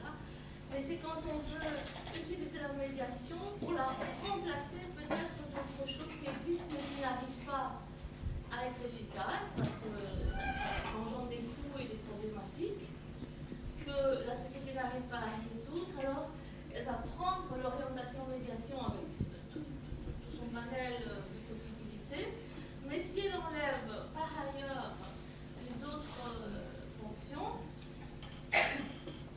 alors on parle à partir de rien presque. Vous attendez de la part de Ahmed et Elisabeth qu'ils réagissent à cette interprétation-là? Parce qu'il n'y a pas de question particulière, en fait. C'était juste pour partager ça, ou vous attendez de leur part qu'ils réagissent?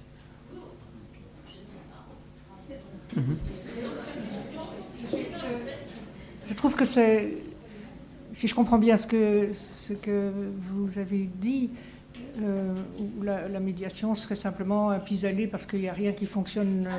Non. Ah bon. J'ai pas bien compris. Ouais. Parce que. La médiation, moi je suis orientée médiation, donc je comprends parfaitement l'intérêt de la médiation dont les parents donc je la comprends pas tout autre. Mais je dis, si on enlève, parce qu'aujourd'hui on parle beaucoup de diminuer la justice et la justice, ça fait partie d'un parcours sociétal qui a été exactement aussi dans la théorisation. Mais ici, c'est plus dans la théorisation, c'est carrément de mettre quelque chose à la place parce que l'autre ne fonctionne pas. Non, mais... Et dans la justice, pour l'instant, on est en train de couper... Oui. Enfin bon, je veux dire, au niveau du droit, il y a plein de de juges oui. et d'autres personnes qui interviennent en disant mais on est en train d'enlever la possibilité Oui. d'un état de droit. Oui, oui. Donc, la médiation telle que vous la présentez, si c'est aussi, moi je trouve ça magnifique, mais si c'est ça marche mieux, hein, et on enlève le droit, vous comprenez, ou le droit devient vraiment plus inaccessible, alors je dis, Oui.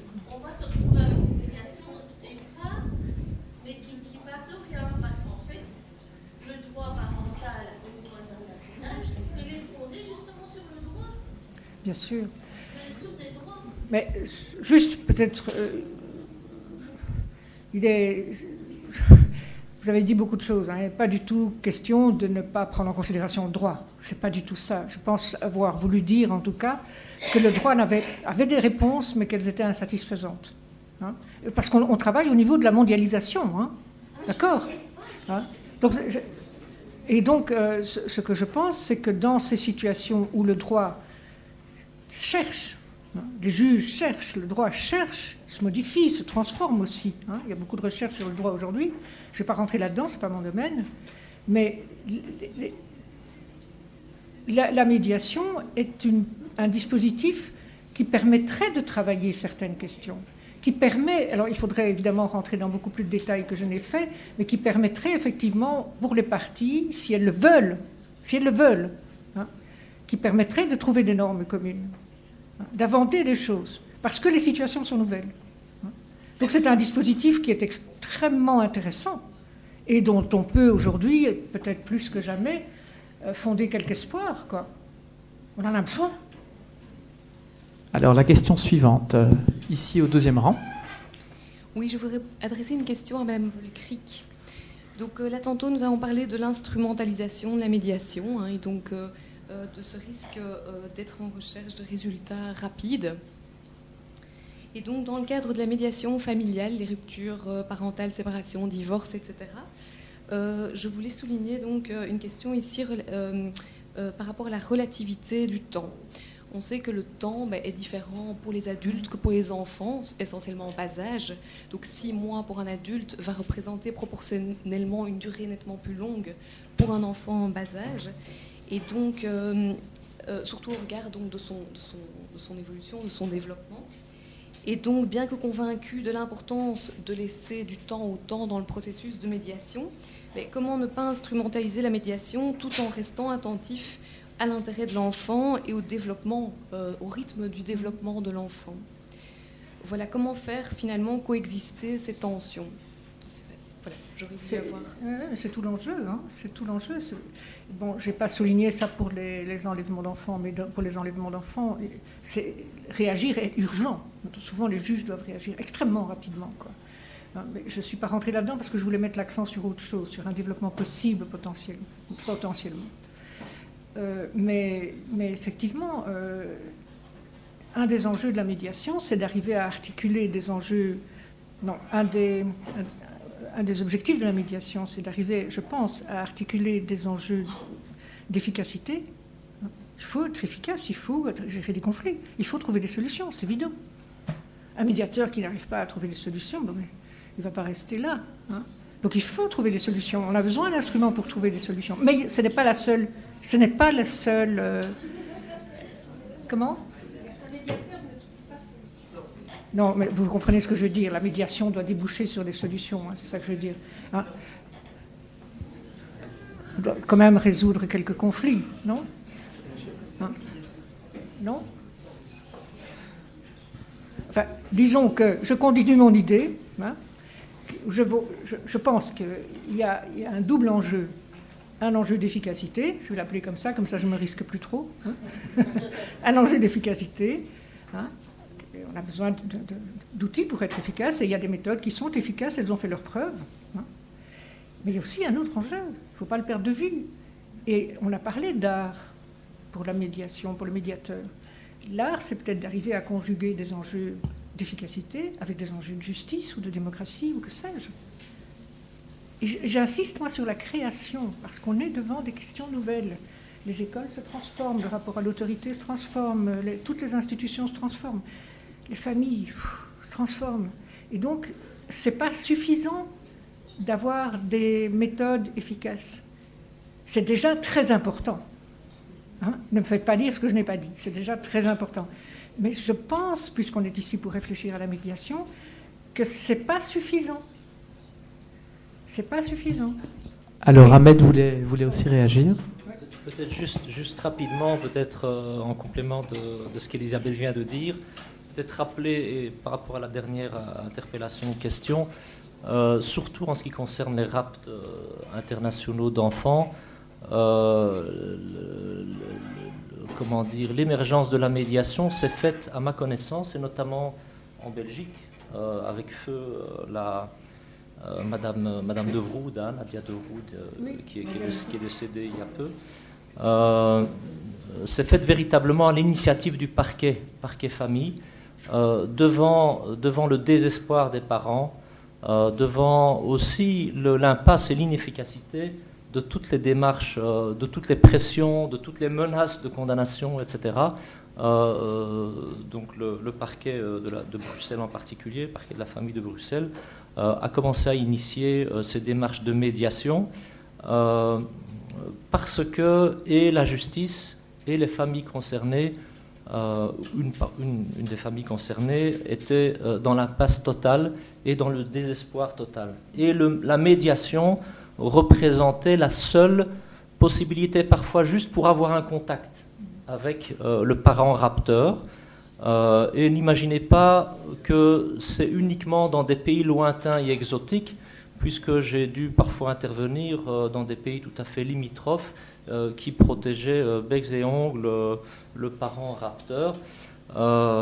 Mais la médiation ne représentait que le lien ténu, parfois juste par téléphone, pour que le parquet ou la famille concernée puisse encore avoir des nouvelles de l'enfant rapté. Donc il n'y a aucun fantasme ni rêve par rapport à l'efficacité précise et concrète de la médiation dans ces cas-là, mais en tout cas ça participe de ce processus-là. C'est quelque chose qui a commencé il y a approximativement 25 ans, dans les années 90, et je pense que depuis lors, on a fait du chemin, notamment grâce à la médiation dans ces cas-là, où il y a des accords bilatéraux qui ont été signés, etc., mais qui reste encore, bien évidemment, beaucoup de choses à faire. Dernière petite chose, concernant une intervention précédente par rapport à la technicisation de l'humain. Effectivement, aujourd'hui, les médiateurs sociaux et notamment médiateurs interculturels eux-mêmes, après toute une série d'autres secteurs et professions, j'ai parlé tantôt de l'hôpital, mais dans les écoles bien évidemment aussi, à partir des années 90, et vous êtes bien placé pour le savoir, les classes ont commencé à grandir et donc les enseignants aussi ont eu de moins en moins de temps à consacrer à l'écoute, à la relation avec les enfants, mais aussi avec les parents, etc. Donc c'était l'émergence aussi de la médiation scolaire ou interculturelle. Eh bien aujourd'hui, notamment dans certains secteurs, on réduit la médiation et la médiation interculturelle en particulier à la simple fonction d'interprétariat. Et notamment, je ne sais pas s'il y a des personnes qui travaillent dans le secteur de la santé ici au niveau du ministère de la Santé, quelque chose qui se développe depuis peu, c'est dans les hôpitaux la médiation à distance, par ordinateur.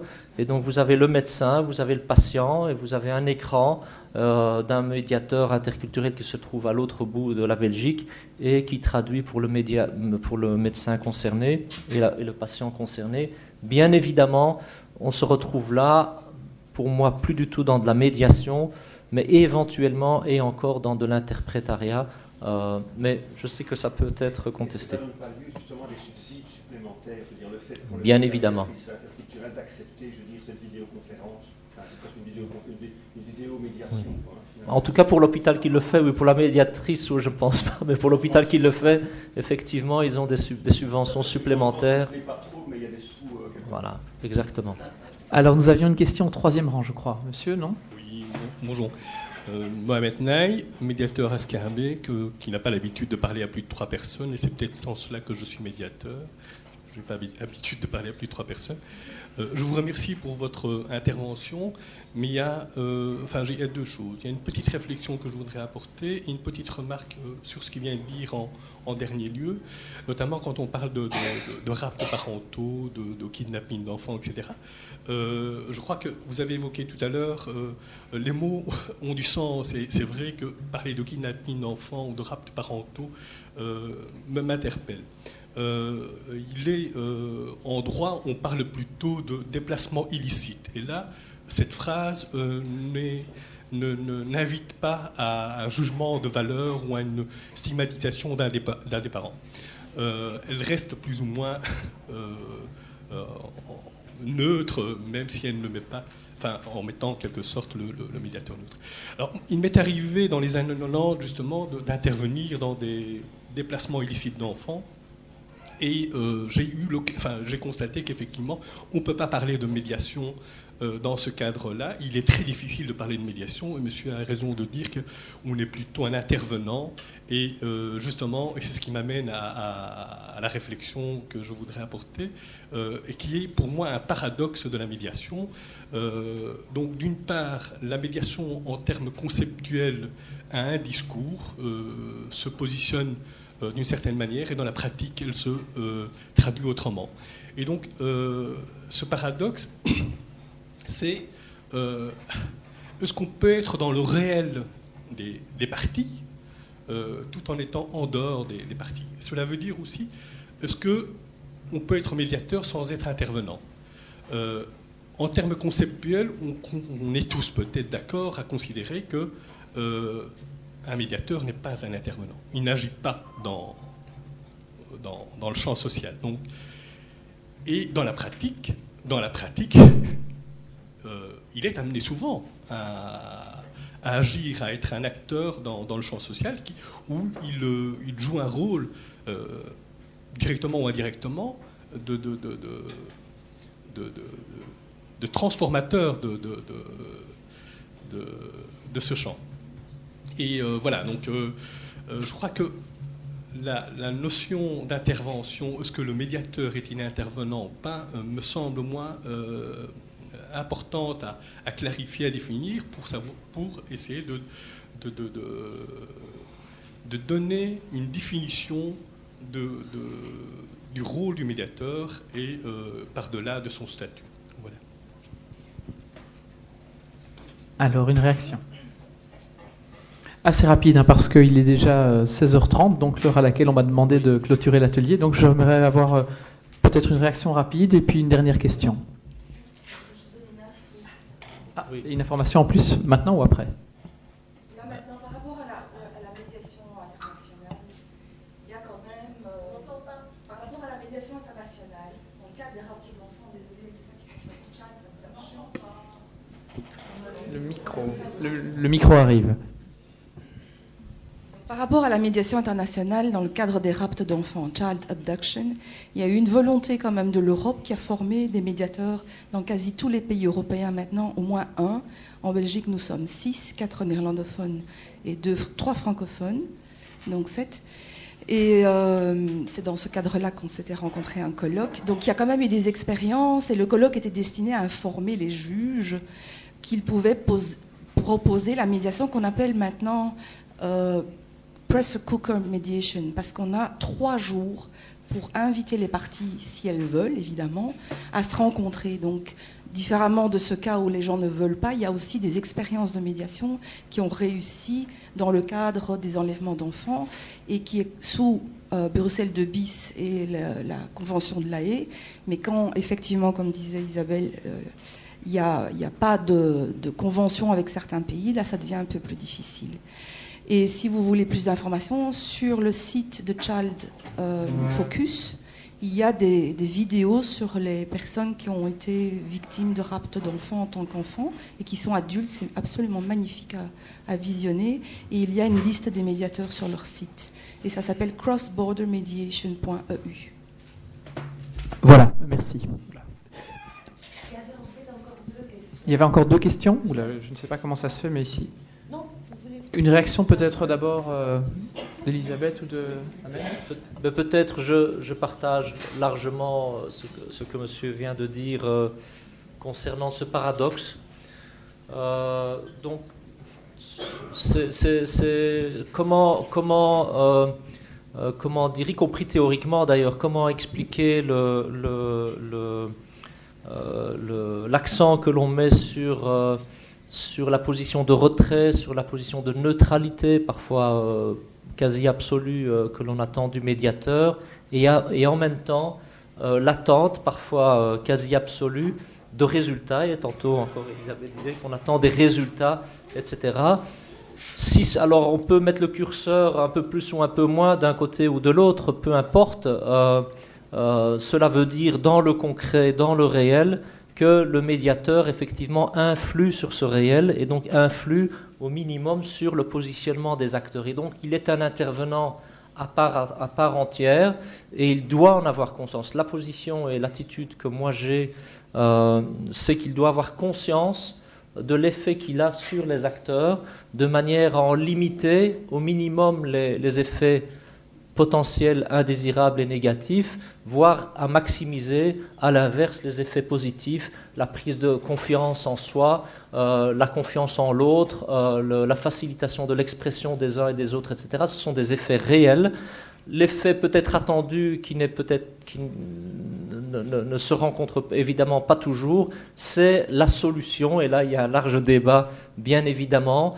Il a un effet réel sur le terrain, et c'est pour ça d'ailleurs qu'ils existent, et c'est pour ça qu'on promeut la médiation, quelle que soit l'orientation, quelle que soit la démarche, quelle que soit l'approche.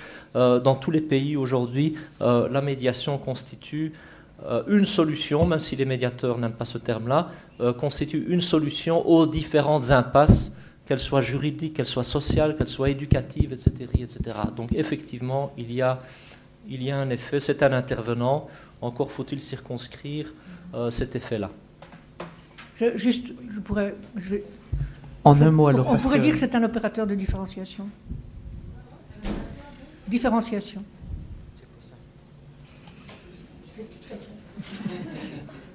À expliquer en privé par la suite pour ceux qui veulent. Je voulais... Alors la question suivante, c'est au fond à droite. Je voulais un petit peu resituer le temple bouddhiste au milieu de la place du village, parce que je pense que la médiation n'est pas la panoplie, qu'on doit être bien humble, que toute personne ne veut pas d'une médiation, donc même rapt d'enfants, petits soucis à l'école, et que nous, comme médiateurs, on ne peut être là qu'à la demande et à la volonté des personnes, et qu'on est à côté, et qu'il n'y a pas de solution que nous on a dans la tête. On n'est pas des experts en commercial ni en éducatif.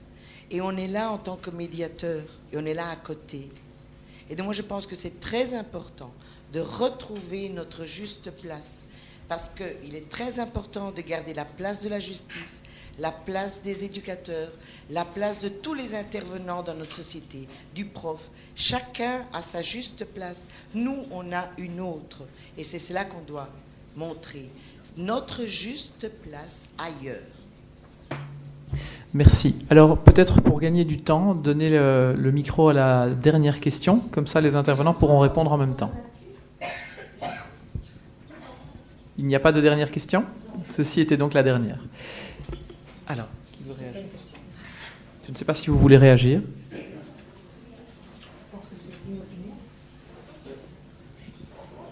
Juste effectivement, l'humilité, c'est quelque chose qui doit caractériser le médiateur. Je pense, entre nous, on peut se gargariser de beaucoup de choses, mais je pense qu'il faut véritablement être humble, s'attendre d'abord à l'échec à l'échec du processus, et comme cela, le seul résultat possible ne peut être qu'une surprise éventuellement positive. Les ressources sont d'abord dans les acteurs en présence, qu'il s'agit de valoriser, de mettre en avant, de mettre en évidence. Et l'intervention à la demande est quelque chose d'évident dans différents lieux de médiation, la médiation familiale, probablement la médiation judiciaire dans certains cas, mais il est clair qu'au niveau de la médiation au sein d'institutions, c'est parfois quelque chose qu'on oublie. La demande au minimum d'une des parties, et le médiateur ne peut pas intervenir d'initiative. Ça, je pense que c'est tout de même une des conditions minimales de l'intervention du médiateur. Le nombre de fois où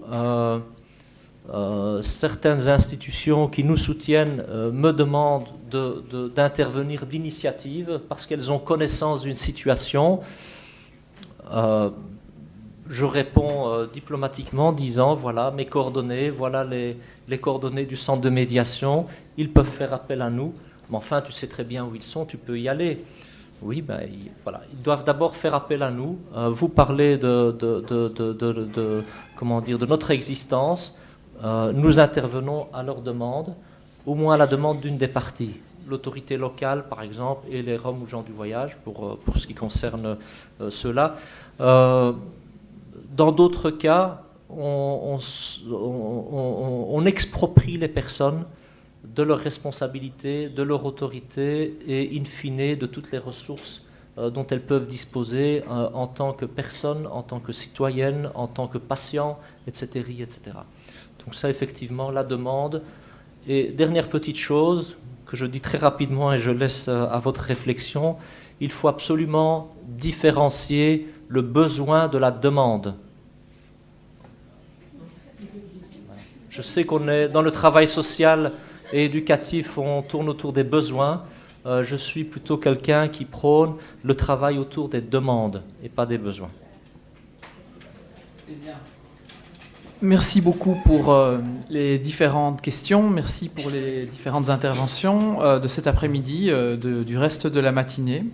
On vous donne rendez-vous demain matin pour la suite de ce colloque, qui portera demain matin sur la question des concepts de la médiation. Et je vous souhaite une très bonne soirée ou une bonne fin d'après-midi.